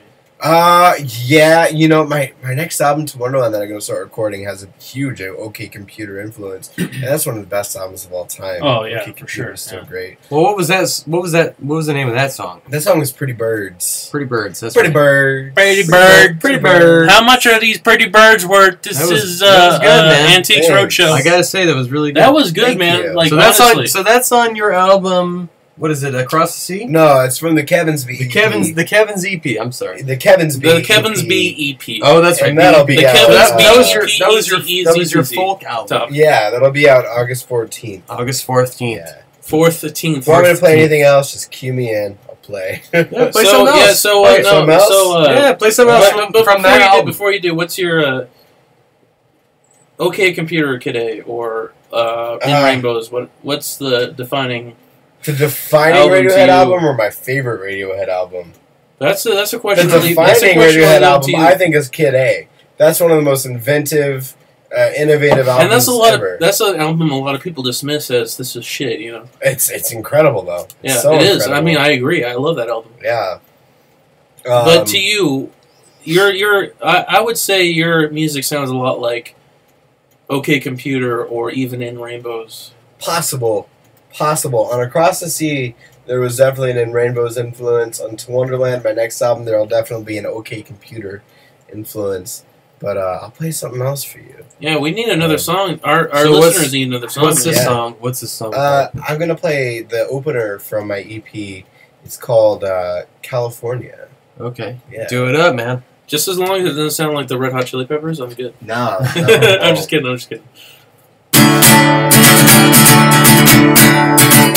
Oh, California is a place where you can rest your head and waste days out in the sunshine. They wake up melting down your face. I invite you to preach to me your triumphs and tragedies. Dig into the cavities. Your nails are blue and sweat them long. As I'm turning up the railroad, I'm finding myself a new way home. I'm aware I am the Joker as I'm strolling down Sunset Boulevard. And my feet all sweating down the street as I'm holding on to my guitar. And I pull out my dollars, buy some cigarettes and candy bars. Cause the presence of my lungs is obsolete under the salted sky.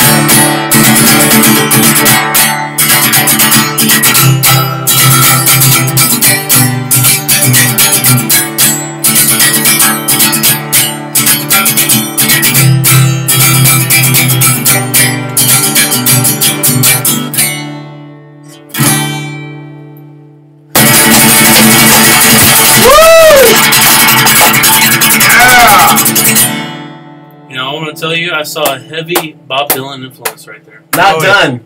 Not done yet. I will never be good enough for me, so I will judge myself by what you think. I am your humble property. I spin around like a monkey at a photo shoot for you. My tie is silky green and black. I couldn't get it quite on the ball of my neck. Tie it just right, honey, like you do. Why, alright, and strangle me a little bit.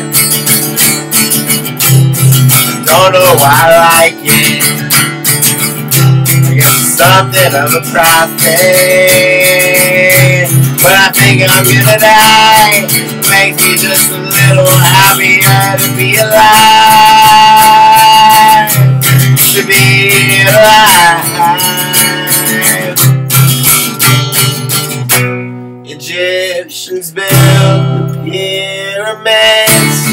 I wrote a song that I can't bear to listen to. Romans were daring architects.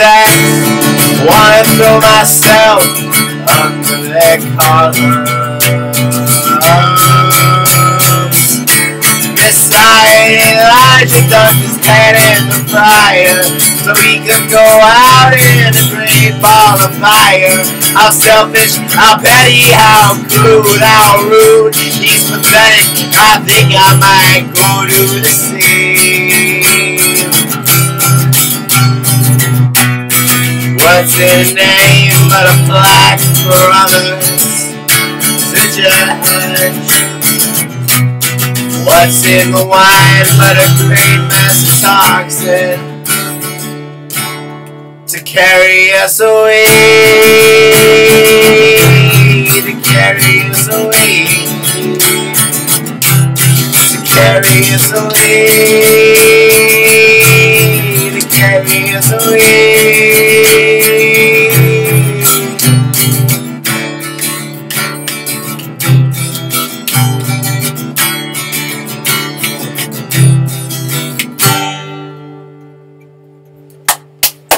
I gotta say, Kevin, I like that one better than the first one. I had to say, in no, what? In no negative way. Mm-hmm. That was very Bob Dylan, and I'm very aroused by that song. I really am too. I'm feeling it, man. I want to go out. Dude, and that would say like you're the reincarnation of Bob Dylan, even though he's still alive. I want to go out and do I some love drugs that song, honestly. I really do. Like, I was reincarnated. It's a good song. We should be fucking some pussies right now to that song. Very soulful. You should be singing that song while me and him and he bangs an asshole and we fuck some pussies and it'll be all good. Keep going, dude. You're on. Keep going.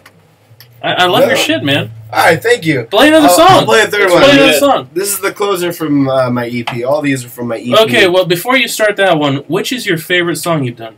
My favorite song I've done ever, like from... Out of every song you've done so far. That's on an EP. Written... Oh, on the EP. Written by you, done by you in the studio. Okay. What's your favorite? I think City Kid from my first album, Across the Sea, turned out really well. And then... and you haven't played for that for us yet? I have not played that. And then on the EP, My favorite song is probably this one, Last Days Away. And if you like the one you're about to play, or the one you just played? I'm about to play this one. It's called Last Days Away. I can't wait, man. Honestly, this is some good shit. Thank you. All right, so this is the closer from an EP that's out August 14th. It's called the Kevin's Beat EP. Get that EP because you need this. You want this. I want it. Let it go, man. Here we go.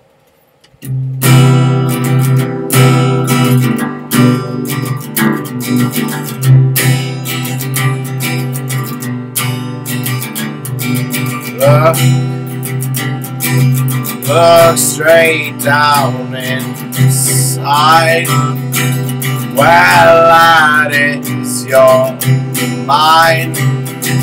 Where are you other than here? Trapped inside. Where have you been? Where do you bind? What do you find? Lost in the grind. You know I don't mind you coming here to me. Watermelon rind under the piano bench. You wouldn't leave, no. On detrimental fools, they love a little loan to pay. Where do they go? In the shadows. When all the sharks walk into the park. Gills healed, legs grown. Gills healed, legs grown. They've shown such an interest in leaving this.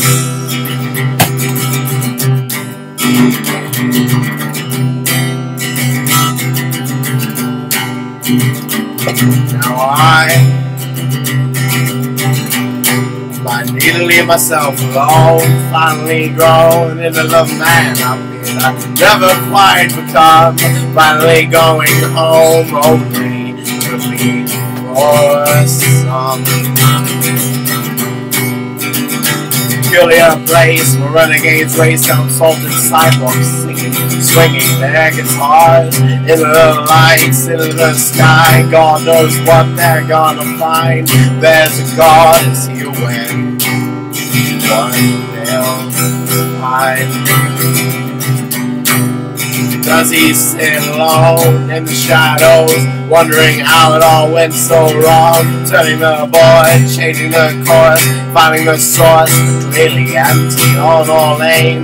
Telephone rings, all the texting so sweetly on the other end. Away from the bombs, away from the guns, away from the cringing, crooning capital restraint. Dude, I swear. You mix the best of Radiohead and Modest Mouse.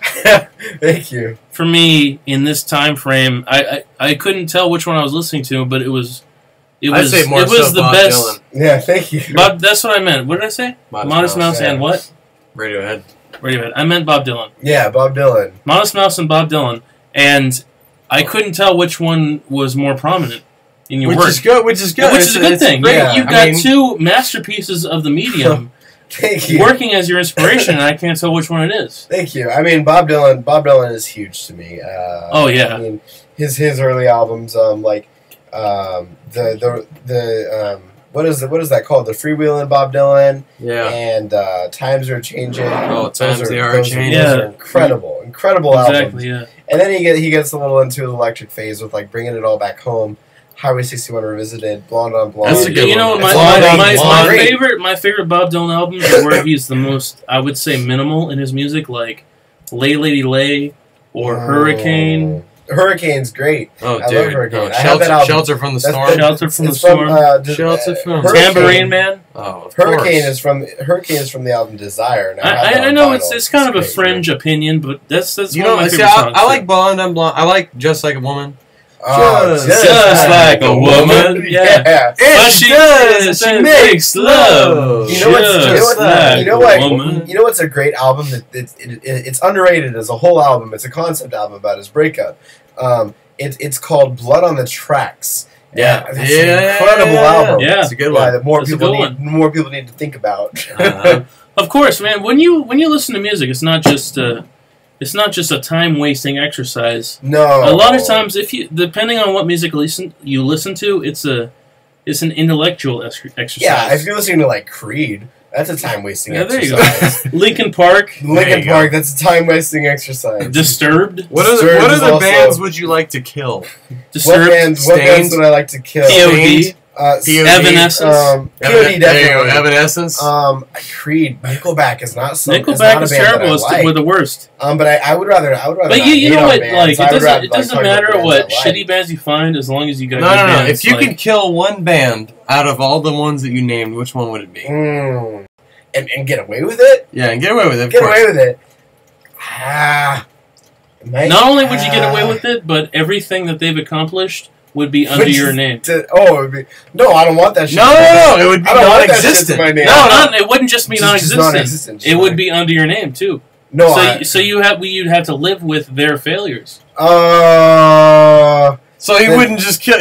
That's not good. No, that's a better question because I just killed this band and beat this band. If I could kill a band, if you killed a band, you'd have to live with their failures.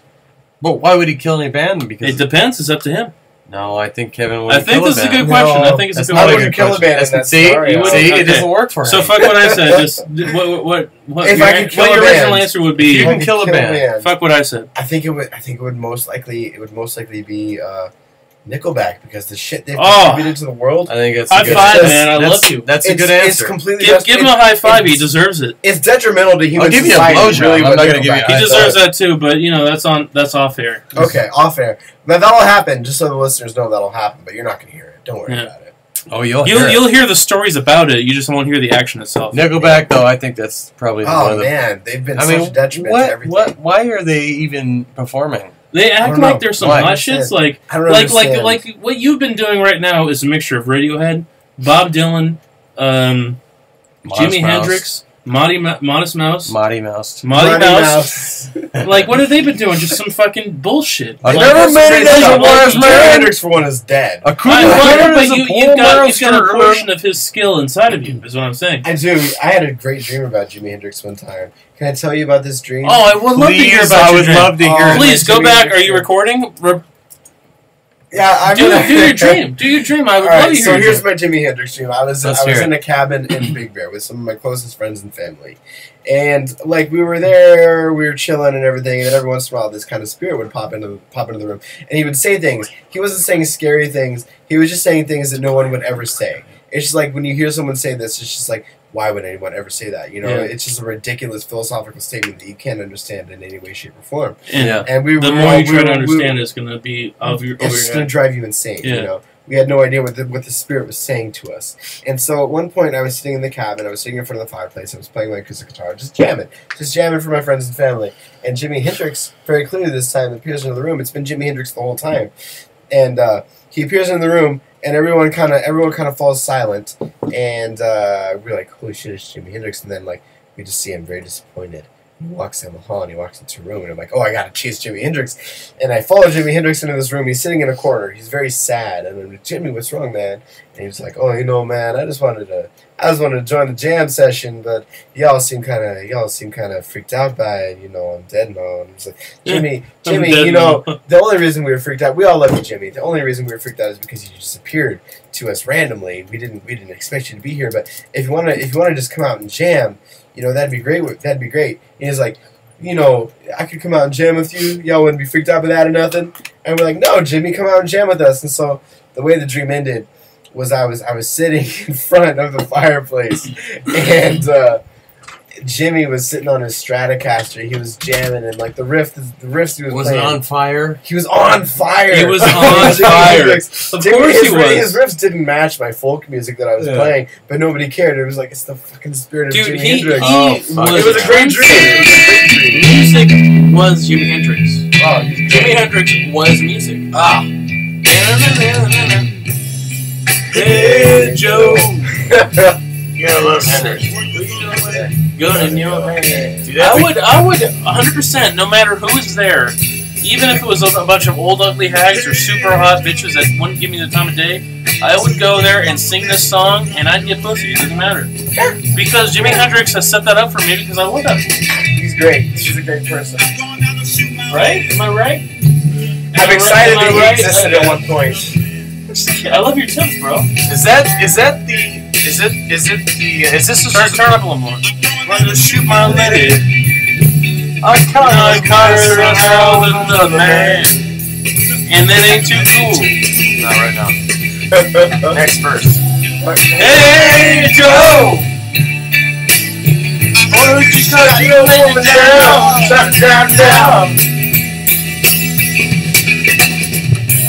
Hey Joe, I heard you shot your woman down the ground. Yes, I did. I shot her. I got my little messing up a man. That's around town. Kevin, I got a random question for you. What is your ideal woman? My ideal woman is like, firstly, she's like smart and intellectual and challenges me, but also, dude, did you read my diary? No, I might have a little bit. Actually, did you read my diary? I'm dyslexic. I definitely read the diary. Yeah. Okay. I'm sorry. That's it right there. No, but I want, like, I categorized like cute and pretty and beautiful and sexy and hot earlier. I really want something like cute or beautiful or pretty. Bookish is like really my type. I don't know. I've had this fantasy. You keep using this word bookish. I don't know what the fuck it means. Bookish. That means boogie. That means boogie nights, dude. It's like intellectual boogie nights. and Bookish is and like I never heard it until way. now. It's like bookwormish. Bookish is like bookwormish, kind like of a bookworm. Will they get like naked? nerdy and shy. Will they and, like, get? Will, cute? Say cute like if all you around, have like you know? listen, you have like some generic bookish girl, and you have a picture of another generic bookish girl getting naked. Will that girl get naked? Do they get naked a lot or? Bookish girls? Yeah. No, bookish girls make you wait for it. Bookish Okay. girls make you wait. Like, Isn't that more attractive? it's more attractive when they make you wait. Exactly. For it. It's more attractive when it's like, I am not a piece of meat. Exactly. And they put that out there to you, and they're like, they make sure you know, like, I'm a person. I'm a, like, it's beautiful. It's beautiful. Yeah. Like, all women need to take that independence, and it's sad that they don't at this point. There's a lot of women nowadays that are just straight up whores that they don't give a fuck, right? I would consider myself a male feminist. You know? Are you really? Yeah, I would consider myself a feminist. Like, I'm very into women's rights. I'm very into to women expressing themselves as they want to be and being their own person and not relying on men or anything. Just, you know, just being their beautiful selves and making decisions for themselves. And I feel like women are still really oppressed. But, Yeah. I don't know. I love women. I love everything about women. Dude, right here. High five, Yeah. man. Well, You're all about, like, this is what we feel, right? They still make lower we than are men. we are not sexist, Yeah, it's and How do they you do. feel about that? They do. They don't we get equal pay. we still. are not sexist, and we do agree with the fact that it's bullshit No. that women make less for men for the same work. They do. They do make less than men That's for the same work, bullshit. and it's ridiculous. But what we love as men is the fact that women can be so sexy in the same jobs that we can be in, where we just hate our jobs. They can be sexy as shit. Yeah. You know what I mean? Men could not do it without women. Exactly. Men The world could would not be a themselves. fucking... Well, the world would be a negative piece of shit, like, who wants to be their fuck it place Yeah. without women? You know, yeah. And that's basically what every song is about. I mean, Like, women well, are- let me ask you, in the end, what is every song about that you write? It's about women, right? Not about women in the end. Not every song. Not every Plenty single of songs are about A women. bunch of songs are. But yeah, I don't know. It's just I always enjoy my time around women usually more than around men, even if it's not. Do you like hanging out with more women more than men? Yes, yeah. Women You are do. more. Women are More than men.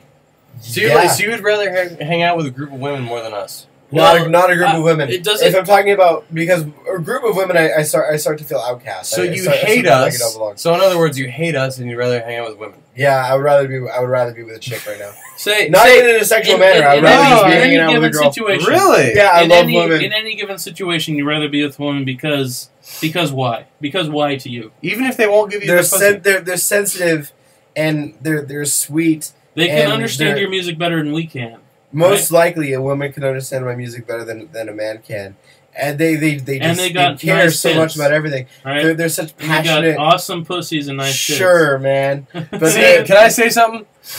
I don't think that men can be friends with women, I'm friends with plenty of women. but you are. You're the exception. I'm not an exception. I'm just part of a different. I'm part of a different different breed of man. Dude, I have girls that are friends. No, it's just my personal opinion. Yeah, I mean, everyone's entitled to one. A lot of but people, in a lot my of people opinion, have their opinion. You know, I think that a lot of men, generally, can't be friends with women because there is that there's a sexual tension. But I love that sexual tension. There's a quote I heard. I don't remember who it came from. It was a man and a woman cannot be best friends without falling in love. Maybe it won't be at the same time. Yeah. Maybe they never realize it. Yeah. But a man and a woman can't be best friends without falling in love. And I think there's some truth to that. I think I've fallen in love with every woman that I've been close friends with. All right, there you go. I've fallen. There you go. You're proving my point here. Like I've had some long distance relationships where I've fallen in love with the girl, but it doesn't work out. Yeah. You know, there's a lot of permutations of the fact that men and women are supposed to be together no matter what they think on a broad scale. Because, like, your music speaks to women in a way that if I made music, it wouldn't speak to them in the same way. You don't understand what I mean? It's sensitive. Sensitive. It's exactly. They would fucking hate you if you They would hate me. me. I think they would They be like, probably- you they are love a you. fucking If they psychopath. listen to the podcast and they heard me speak versus you, they're like, what is this pig fucker? And this pig fucker. And what his were you friend saying? here. Like you were saying, we were discussing whether men and women can be friends. Oh yes, I was gonna say. It's an Okay. interesting topic Because because there's every perspective. Because let me include my opinion here.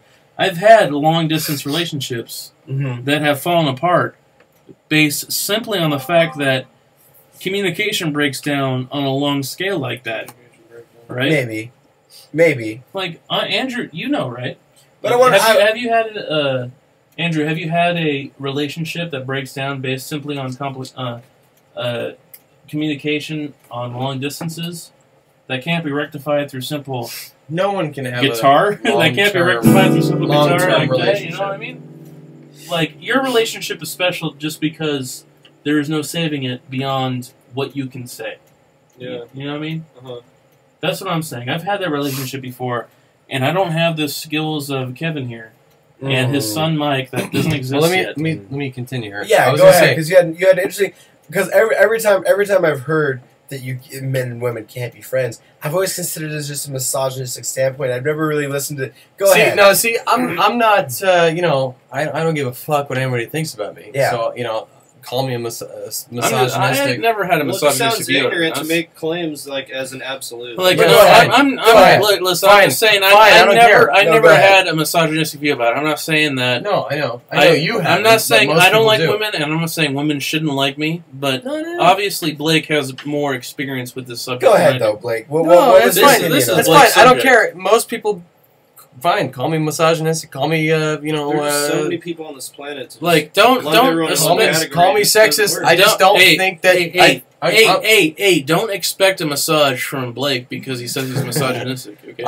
I'm speaking generally here. I think generally, for the most part, women or men can't be friends with women. Maybe women can be friends with men because they think that that the man. I think it takes a special woman. Generally, I think that women think that men want to be their friends, but in reality, most men don't really want to be their friends, per se. They want to, deep down, I think, maybe even subconsciously, they just want to bone them.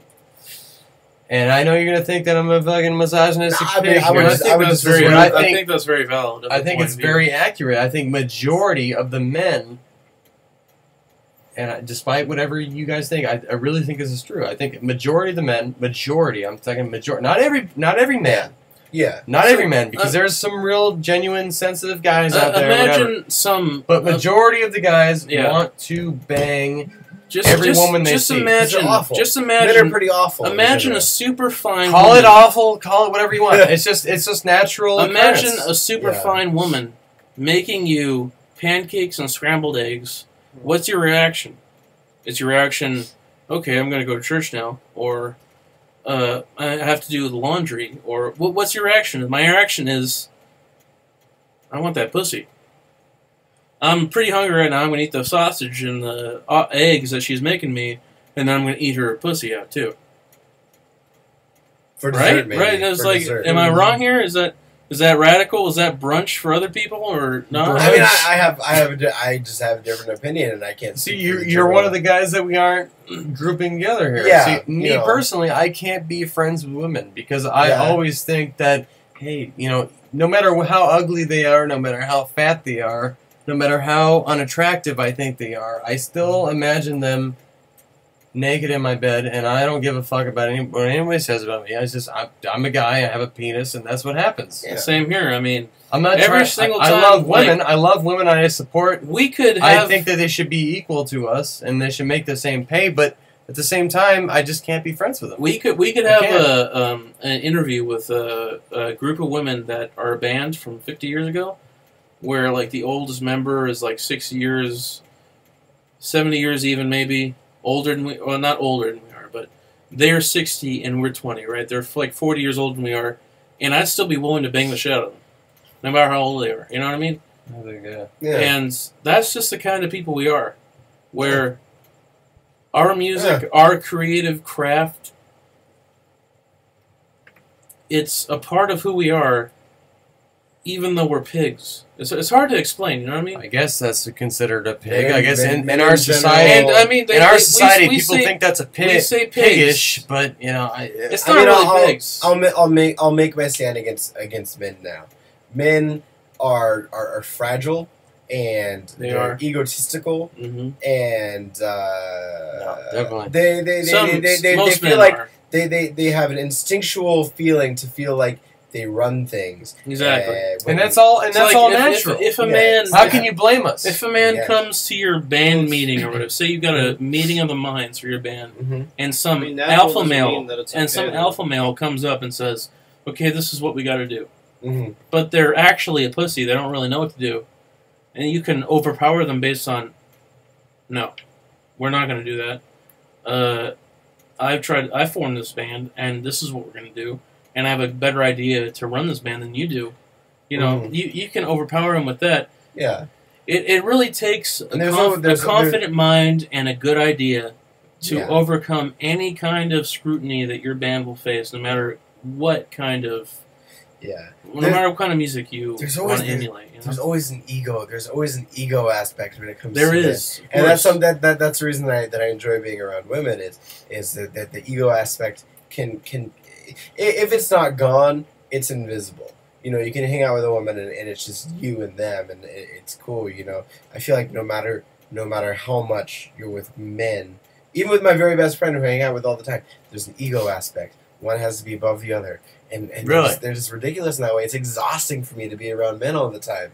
Because you know why? Because you know what though, I feel that way about women too. Because I've hung out with women, I feel like it's almost like they're all so goddamn like catty that they're all so like insecure Certain that women, they're trying to. Most women that I've hung out with, it's the same way. Certain women I've experienced that. It's the same exact thing. It's the same exact thing. The women that I tried. But men too. I agree with you. It's the same thing. Yeah. The thing but I think that women are the same in a different way. And maybe it only happens like between genders where that ego is gone. You know, where it's just like women. I think it's just I think it is. It's a human being thing. This is a human being thing. It's not. This is like it is a human being thing. That's the whole. It is a human being thing, but this is more like a thing of who's going to catch the golden snitch. You know, it's like a petty human being thing where no one really cares who's going to win. It's just whose viewpoint is more valid. You know what I mean? So,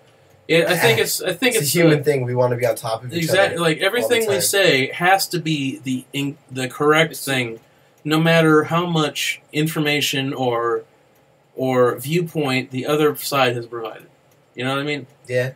And a lot of times the other side, it depends on what we're talking about in the situation. You or me or Andrew or Kevin here. It doesn't matter what we're talking about. So a lot of times, the opposite viewpoint is just plain incorrect, depending on what we're talking about, right? Yeah. Like, and this is something that bothers me, okay? This is one thing I wanted to bring up in the show earlier, but a lot of people like to take their opinion as fact. No matter how much no matter how much fact or obfuscation, they bring a lot of obfuscation to the point. No matter how thoroughly they're proven wrong. Yeah, exactly. No matter how many sources you use to prove the fact that they don't know what they're talking about, it doesn't matter to them, because they'll just say, and let's be real here, in these instances we're talking about Obama. No matter how much we don't want to, that's just what the fruit bears. It's Obama, because that's what they want to talk about, so we have to defend it. Or don't defend it, depends on your viewpoint, but a lot of times it's, you know... Obama's a great president, by the way. I just want to throw that in there. I agree. I 100% agree. Yeah. But they'll say Obama's a terrible president. And then what do you have to back that up with that claim? There's not much fact to back up the claim that Obama's a bad president. There isn't. There's a lot of fact to back up the claim that Obama's at least an effective president. Good president? That's a little bit different. Effective president? Sure. Because he's made the Iran nuclear deal. He's gotten out of Iraq and Afghanistan. He's made healthcare affordable for pretty much all citizens. He killed bin Laden. He himself flew over to the Middle East and he murdered bin Laden. With a goddamn samurai sword. No. He orchestrated an amazing plan. Exactly. I'm kidding. So we're all in agreement here that Obama... With a dart gun, with a goddamn rifle, like... Obama choked Osama bin Laden with his bare hands. And then he fucked his first wife, too. He's like, he skull fucked him, too. I'm gonna fucked him, alright? I'm gonna fucking it was brutal. Yeah. Muhammad Jihad Morsi here, your second wife. Anyway, Obama has been the president we've needed. Yeah. Even though he is a corporate president. Right? Yeah. That's his one downfall. Is that he's a corporate president. And that's why we as Americans have the choice between the Republican primary winner, which is probably going to be Jeb Bush. Honestly, Jesus. Since the 80s, pretty much every president. The Republican race is so sad. I know, it's just milk toast, dude. Yeah. It's like, what do you want to eat for breakfast? It's really Ron Paul. Okay, let's tell you what the 2016 election about is right now. It's about, can Bernie Sanders, being a non-corporate president, because Obama is a corporate president, every president that's been for a very long time has been a corporate president. Bernie Sanders is the first guy who's running who wouldn't be a corporate president. I think, what was it, like 85, a ridiculous percentage, maybe 85% of his donations are under $250. Exactly. And most millionaires, most billionaires, most people who can't help him, hate him. PAC donations, political action committees. He doesn't accept their donations, and that's the main negative towards his presidential campaign. You know, it's not about the fact that he's 73 years old and he's already 4 years older than the oldest president ever elected in America. Ronald Reagan was the oldest president ever elected. That's not what people are focusing on. Which was one of the worst presidents elected, I think. And he started out our whole downfall. I fucking hate Ronald because Reagan. like the economic system that works for most people most of the time is demand-side economics, right? Which means a higher minimum wage. It means more work for out-of-touch voters that are just hurting for jobs that aren't guaranteed. But what does Ronald Reagan do? He is against socialized medicine. What does the fuck does that mean? Yeah. Now you have a government mandate. He was a fucking corporate whore. Yeah. It's a Republican plan, the government mandate. He was a corporate whore. Now you're also against... anyway, that was a long time ago. It doesn't matter. We don't have to talk about he's against... I don't want to say loony bins, but what do you say when someone's mentally unstable and you send them somewhere? Mental institutions? Yeah, exactly. Yeah, mental institutions. He cut the funding for a lot of mental institutions. That's horrible. Which is why there's so many crazy homeless people on the streets. Yeah. That's a direct result of Ronald Reagan. And that's horrible. But he's a great president, right? He brought down the Berlin Wall. Even though the Soviet Union was going to fall anyway. Yeah. You know, he could have just let it happen. Exactly. He could have just let him run out of money. No, but now we have more government spending. He was a fucking puppet. He was a puppet. He was a puppet. He's a fucking spaghetti Western actor. Yeah. And every fucking Republican says, hey, you want an actor to be your government leader, even though they elected fucking Arnold Schwarzenegger. They elected Arnold Schwarzenegger. Yeah. They elected fucking Ronald Reagan. You know who was better? Nixon. Even Nixon was better than him. But you know, let's Anyway. When you look at any candidate for anything, you're going to look at their positives. No. Bernie Sanders has so many positives. He marched Oh, with yeah. Martin Luther King. It's all over, dog. He's never strayed from any of his beliefs or anything like that. He's marched with Martin Luther King since he was like 30, 40 years old. Yeah, No. and you want to look at the negatives as well, though. And I think the main negative for Bernie Sanders is that, you know, he's 73 years old. He's 4 years older than our oldest president-elect ever. Yeah. But the main negative that people are focusing on, that Hillary Clinton is focusing on, that the Republicans are gonna focus on if he wins the primary, the main thing that people are going to focus on is that the 1%, the people who hold the most money in America, hate him. Yes. And that's because he's been honest. That's because Bernie course. Sanders has been real. Why is that? he's I one don't of- even know he's one of the real- why is that there's a negative? He's one of the real politicians. There's a point I want to make he here. can't get funding. But His they don't funding- get his it. funding They is so don't get it. difficult. Yeah. There's a point I want to make don't- here in they the don't fact get it. that Bernie Sanders, he is old, yes, of course. Yeah. He's the oldest candidate Very old. we've ever had that has the possibility of winning. Yeah. But he's in high school, he was a cross-country runner. Yeah. He's not just a spring chicken. He's someone that has earned his position. Yeah. He's fought for years. He has. His mind is sharp. His body is sharp. And as long as we don't make a bench press the test of office, Yeah. he's gonna win. You know And I what mean? guarantee you, he's the only candidate that if you look back to what he was saying 30 years from now, it sounds like what he's Exactly. saying in 2015. He's never changed the position. He's never changed. He's always been extremely progressive. He's always been extremely sensitive to the minorities, to women, to immigrants. Yeah. He's whole got thing- he's got a good soul. He's one of the Exactly. only politicians with a good soul. Dude, And it his, sucks that he has to focus so much on his funding. heart is in the right place, like It the is. Grinch. Yeah. You know this whole story about how Black Lives Matter. You remember that protest that happened in Arizona? Yeah. How Yeah. look, they're right to protest. That's well within their rights. Yeah. But I believe it's hard for you to say Black Lives Matter and then boo down at the same time every politician that agrees with you Yeah. in the same breath, right? Yeah. So say Bernie Sanders has been marching for Black lives since Martin Luther King was still alive. Yeah. He marched with Martin Luther King Yeah. while he was living. Yeah. Back in the early That's 70s, incredible. late 60s. That's You know, an incredible thing. Bernie to him. Sanders has been on your side forever. Yeah. But you're going to conflate the issues that Martin O'Malley doesn't support. You're going to conflate the issues with Bernie Sanders. While I agree that it takes a lot of devotion and a lot of gumption to go up to politicians that are in the middle of their speech and say Black Lives Matter. And when you say Black Lives Matter in that context, you're not saying White Lives Matter too, because that's just because white lives, they aren't slaves. Yeah. They aren't Jim Crow. They aren't any of those things. We've never struggled. Well- We've controlled the world through the entire existence Exactly. of history. Exactly. So if you say Black Lives Matter and then right afterwards say White Lives Matter too, Yeah. I get how they would be pissed because Yeah. that's not the same thing.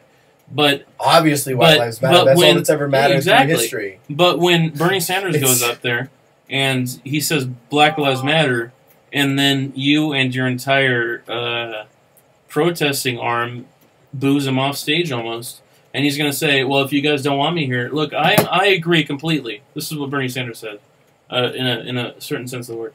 He says, "I agree completely that Black Lives Matter, but if you don't want me here, I'm not going to be here." Yeah. You know, that's what Bernie Sanders says. Yeah. And that's completely true. You know, they alienate a lot of the message that they could accrue, Yeah. where they're saying that, of course, they are right in being pissed off Yeah. that black lives are thrown away in droves compared to white lives by the Mhm. police. Yeah. But if you're talking to political candidates, you can't just say your name, like Tamir Rice or whatever. Say your name, like everything they say is meaningless.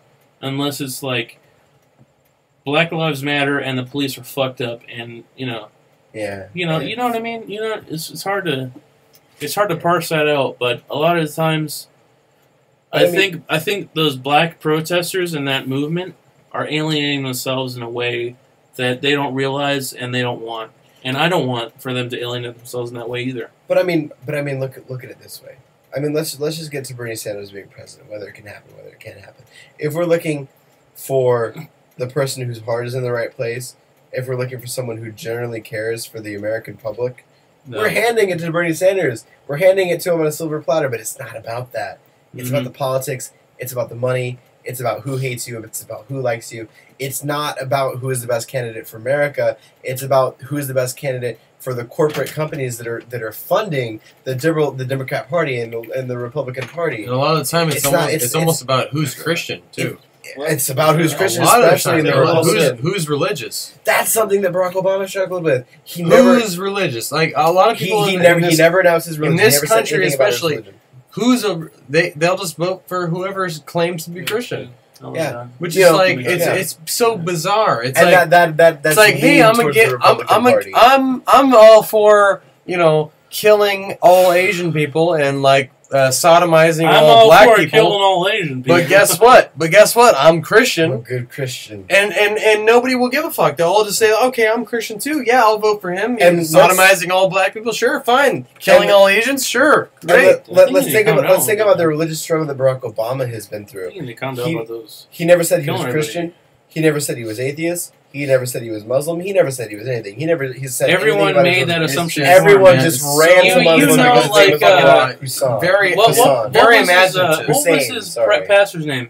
It was the pastor's name that was super radical that everyone hated him for, Reverend Wright. Yeah. They hated him for believing in a pastor named Reverend Wright, who was a Christian. Mm. They also hated him for being an undocumented Muslim. And they kept asking for his birth certificate from his Kenyan father. Yeah. Who had nothing to do with his upbringing. Yeah. He was raised by his white mother and his white grandmother. Yeah. So he's basically white. He's just half black. By genetics. Yeah. Through the raising part, and he is more white than he is black. That shit. Not that has anything to do with anything. The Muslim thing is but that's what people recognize. You know what I mean? Yeah. Like you can tell someone. He's half black and half white, but he was raised by the white half of his family, and that alleviates frustrations within racists. Like, you mean he's more white than black? Oh, good. Yeah. I was worried about that. And I mean, bottom line, to end the political discussion, is just that Barack Obama has really accomplished a lot of amazing things. Yes, he has. Against a lot of adversity from ridiculous sources. Like we've had a discussion. Is that my phone? I have a phone. Here's my phone. Okay, this is part of our show. We haven't discussed it yet, but we wanted to cover the topic that a lot of people regard their opinions as fact. No matter what the facts bear out, even if someone presents them with other facts, it doesn't matter to them. You know what I mean? Like you can come up with your mouth out of any kind of bullshit. It doesn't matter. No matter what people think. I'm going to show you some right here. What was it? The other thing is people communicate through generalizations, you know. Read this. That's something. Read this whole post. Go ahead, finish. And I was gonna say, you know, when you're making a comment like, you know, think about the statement you're making. You're saying when somebody is like something, you're saying everybody part of that category is like that. You are. Yeah. I mean. And to argue like through generalizations is just a waste of time because everyone has everyone has such different minds. It makes sense to argue to generalizations because how can you pinpoint? How can you say? How about you just don't argue because it's worthless? Yeah, shut the fuck up. Well, but I mean, how can you like sit there and go like, you know, obviously everyone's different. So we have to generalize. It depends. Well, how about you just accept everyone's different and don't argue about it? Well, yeah, you don't accept it. Well, if you just how is anything ever going to get accomplished? If you just admit that everyone's right, if you just admit that everyone's right about everything, then there's no reason to be alive. And argument just means nothing. No. And argument is, I think, the spice of life in its pure form. Yeah, because we get the best of both worlds. Right? But you have to know when to be confident. Like if someone argues, you get the best of the argument that the opposing party has. You get the best of their arguments. You get the best of the arguments that the argumentative party has. Right? Okay. You know what I mean? So it just leads to a better opinion for everybody. What I was going to say. I'm glad. I'm very glad. Because you're the one that talks the most, and no one else. I'm the very one that talks the most. Okay, whatever you say. So this Facebook post, and there's some really disgusting comments. I just wanted to say there's some really bad comments on here. But the Facebook post itself says it's disgusting how obvious it is. See, that's my main point. Is that it's how disgusting is it? Right? Is it obvious? It's disgusting how obvious Obama hates America. Obvious. and how much people defend him. It's disgusting. So this person says it's disgusting how obvious it is. Our own president hates America, and yet people still defend him. His idea of change was clearly not for the better. And that's just ignorant. It's just completely ignorant in every single way. Exactly. Obama loves America. He loves America probably more than the average president. Dude, like listen, wait a second. The fact is that every single time I push back, and if there's been like a substantial argument thrown out by their side, I've thrown out a news article that defends it, right? Yeah. Like that says the opposite. Yeah. And they just ignore it. But like it never happened. Here's like it doesn't matter what I say. My opinion is that Obama hates America. Yeah. I don't need to support that with facts. It's just my opinion. Here's something I've realized. Everything sorts itself out in history eventually. Put that in the podcast after I leave. Huh? So, like, everything sorts itself out in history eventually. As someone who was a supporter, I wasn't old enough to vote for Obama when he first won in 2008, but I was a supporter. And then in 2012, I voted for him very proudly. And I mean, I think he's been doing a fantastic job. And so many people in the present are going to be on the wrong side of history. And they're going to be saying that he's doing these awful things to America. But things are going to work out. The things that he's implemented if you look at the things that they criticize him for, they're good things. It's hard to find exactly they're good things. Like even if they're bad things, they're good things with to negative them. repercussions. Right, say a good thing in their mind would be that Bush made Obama made 94% of the Bush tax cuts permanent. Mm-hmm. That's not a very good thing to a progressive. Yeah. But that's a good thing to the average folk, right? Yeah. Because they can't decipher between immediate tax returns and tax implications for later on. Yeah. Right? So now we have to pay more in taxes overall, but we get a bigger tax return in the short term. Mm-hmm. People don't get that. The same thing with him killing fucking Osama bin Laden. With his bare hands. No, go ahead. No, exactly. Ladies and gentlemen, we got him. Who'd you get? Bustin' makes me feel good. I don't know. We got Slimer. What are you talking about? Ghostbusters? Yeah. Of course, they got the proton packs. We killed the ghosts of bin Laden. What the fuck are you talking about? We killed bin Laden, went to war with another nation based on trying to catch this fucker, and that whole thing was based on a lie.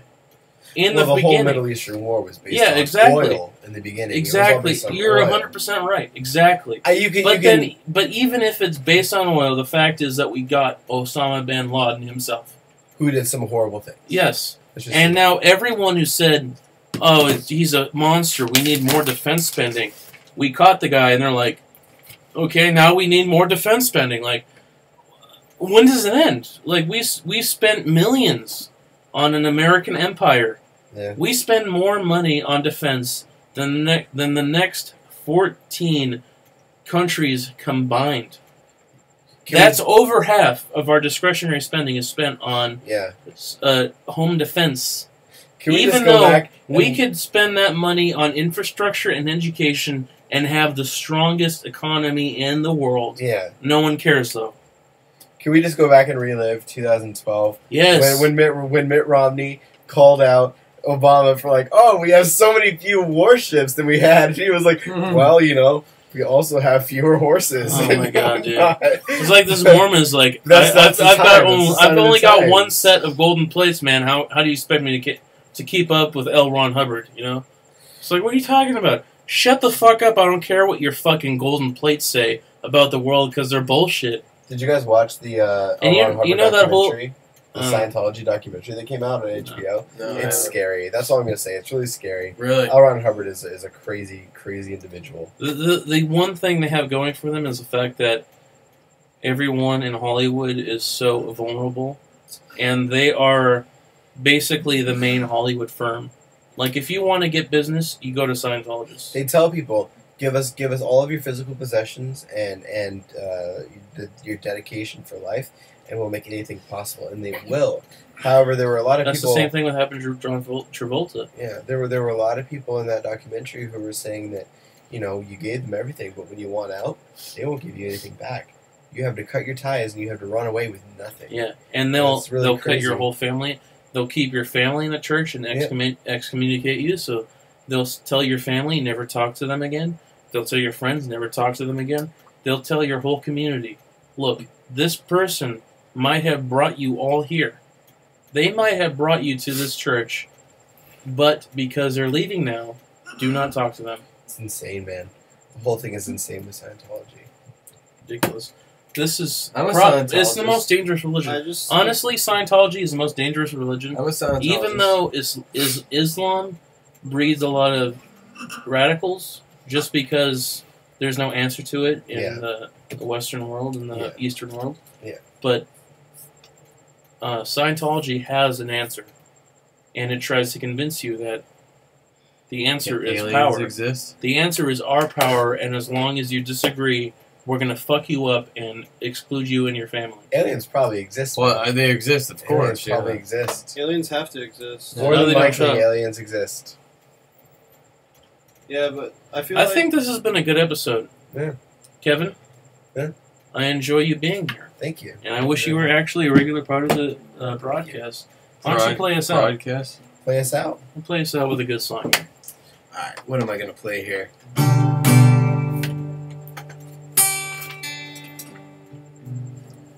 I'll play a song from, it's the closer to my album, Across the Sea. This is called Serotonin.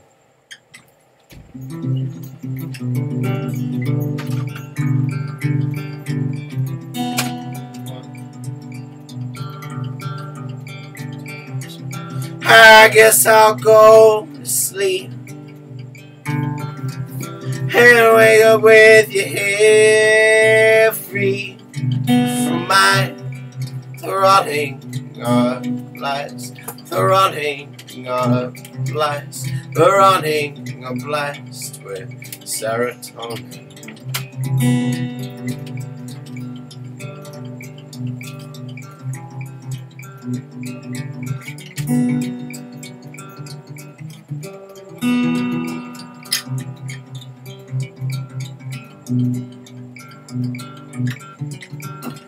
Ooh, chemical replicas, building blocks to the pyramid. I will to fall asleep in.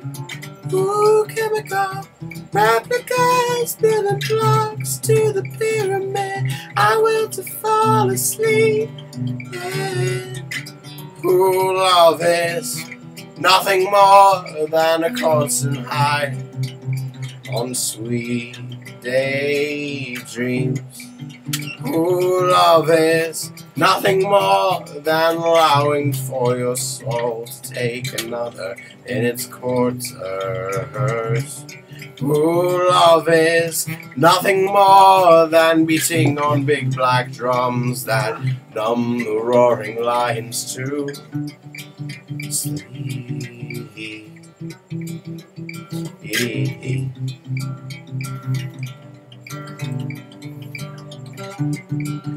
Ooh, love is nothing more than beating on big black drums that numb the roaring lions too.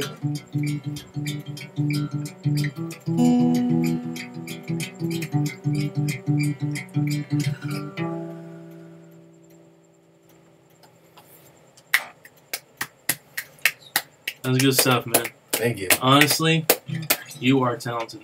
Thank you, man. I like to hear it. Thank you. So,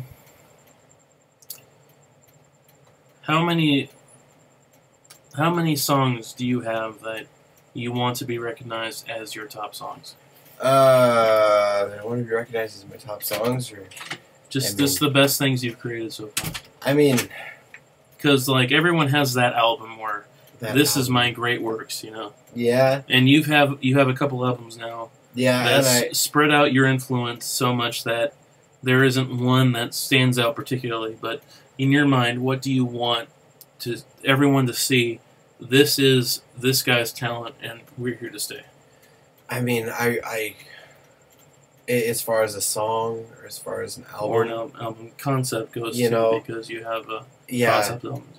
You know, I just feel like anything that makes you feel close to me, and anything that you feel is honest is what I want to be remembered by. You know, there's nothing in particular. All of my work that I produce, I only produce it because I want to be remembered by it.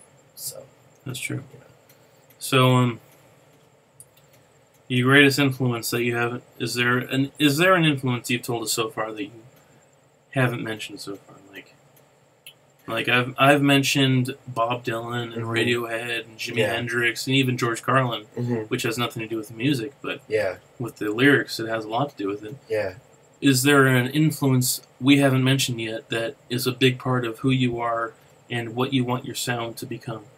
I think we mentioned it very briefly with Nutrimilk Hotel. Nutrimilk Hotel is my favorite band. That band literally saved my life at one point. Really? How's that? Would you explain that to us? I was in a really dark place. I was suicidal. I didn't really feel like I had anything to live for. I wasn't passionate about anything. And then I found their album, In the Aeroplane Over the Sea. And there's so much passion in that album. There's so much love for life, and there's so much longing for life trapped in that album that it completely turned me around. It completely made me realize that there are other things out there. There are other more worldly things out there that you may not even realize, and it just brought my passion, and it gave me something to try to write like. Because if you ever listen to Jeff Mangum, the lead singer-songwriter of Nutrimilk Hotel, if you listen to his lyrics, just otherworldly, just ridiculous. He's saying ridiculous things. Pretty much. Like. It's something that I'll never achieve, but it's something I still want to work toward. Yeah. So Nutrimilk Hotel is something that drives me every day, to be honest. So, I mean, I give them everything. I give Nutrimilk Hotel everything. I'm happy to hear that. You know, there's a lot of people who I don't want to say are hopeless, but are hopeless because of what they can achieve, but don't realize they can achieve. You know? Yeah, that's where huge. A lot of your music has shown me honestly that you're able to recreate Jimi Hendrix, Bob Dylan, Radiohead in a professional manner. Music's never over, man. Yeah, it's crazy. The things that you have shown me today are very indicative of an artist, no matter what time period it is. Thank you. Thank you very much. No matter what time period it is. I really appreciate that. Yeah, you show me that you can create no matter what kind of influence is bearing down or what it means to you for someone to be that creative or obstructive even. Yeah, for sure, man. For sure. Bright Eyes is another big one for me. It's another band that really just I just relate to every time I listen to them. I love Bright Eyes, and it's another band that I really try every day to be not more like, but as good as. I strive every day to be as good as Bright Eyes. I like to hear that. Yeah. I mean, not that I'm any kind of authority, but my point of view is that if you are someone that enjoys what you do and you want to improve what you do, it's good for you to use any kind of influence you can to improve it. Right? Absolutely. Yeah. Don't limit yourself. Don't try to choose your influences or whatever. Just let whatever wants to flow through you and be happy with it. You hear that? Well, this is another one from our audience. Be happy with who you are. Be happy with what influences you. This is Blake and Matt signing off, and we also like to thank Kevin and Andrew for being here with us today. Thank you very much. Have a good night.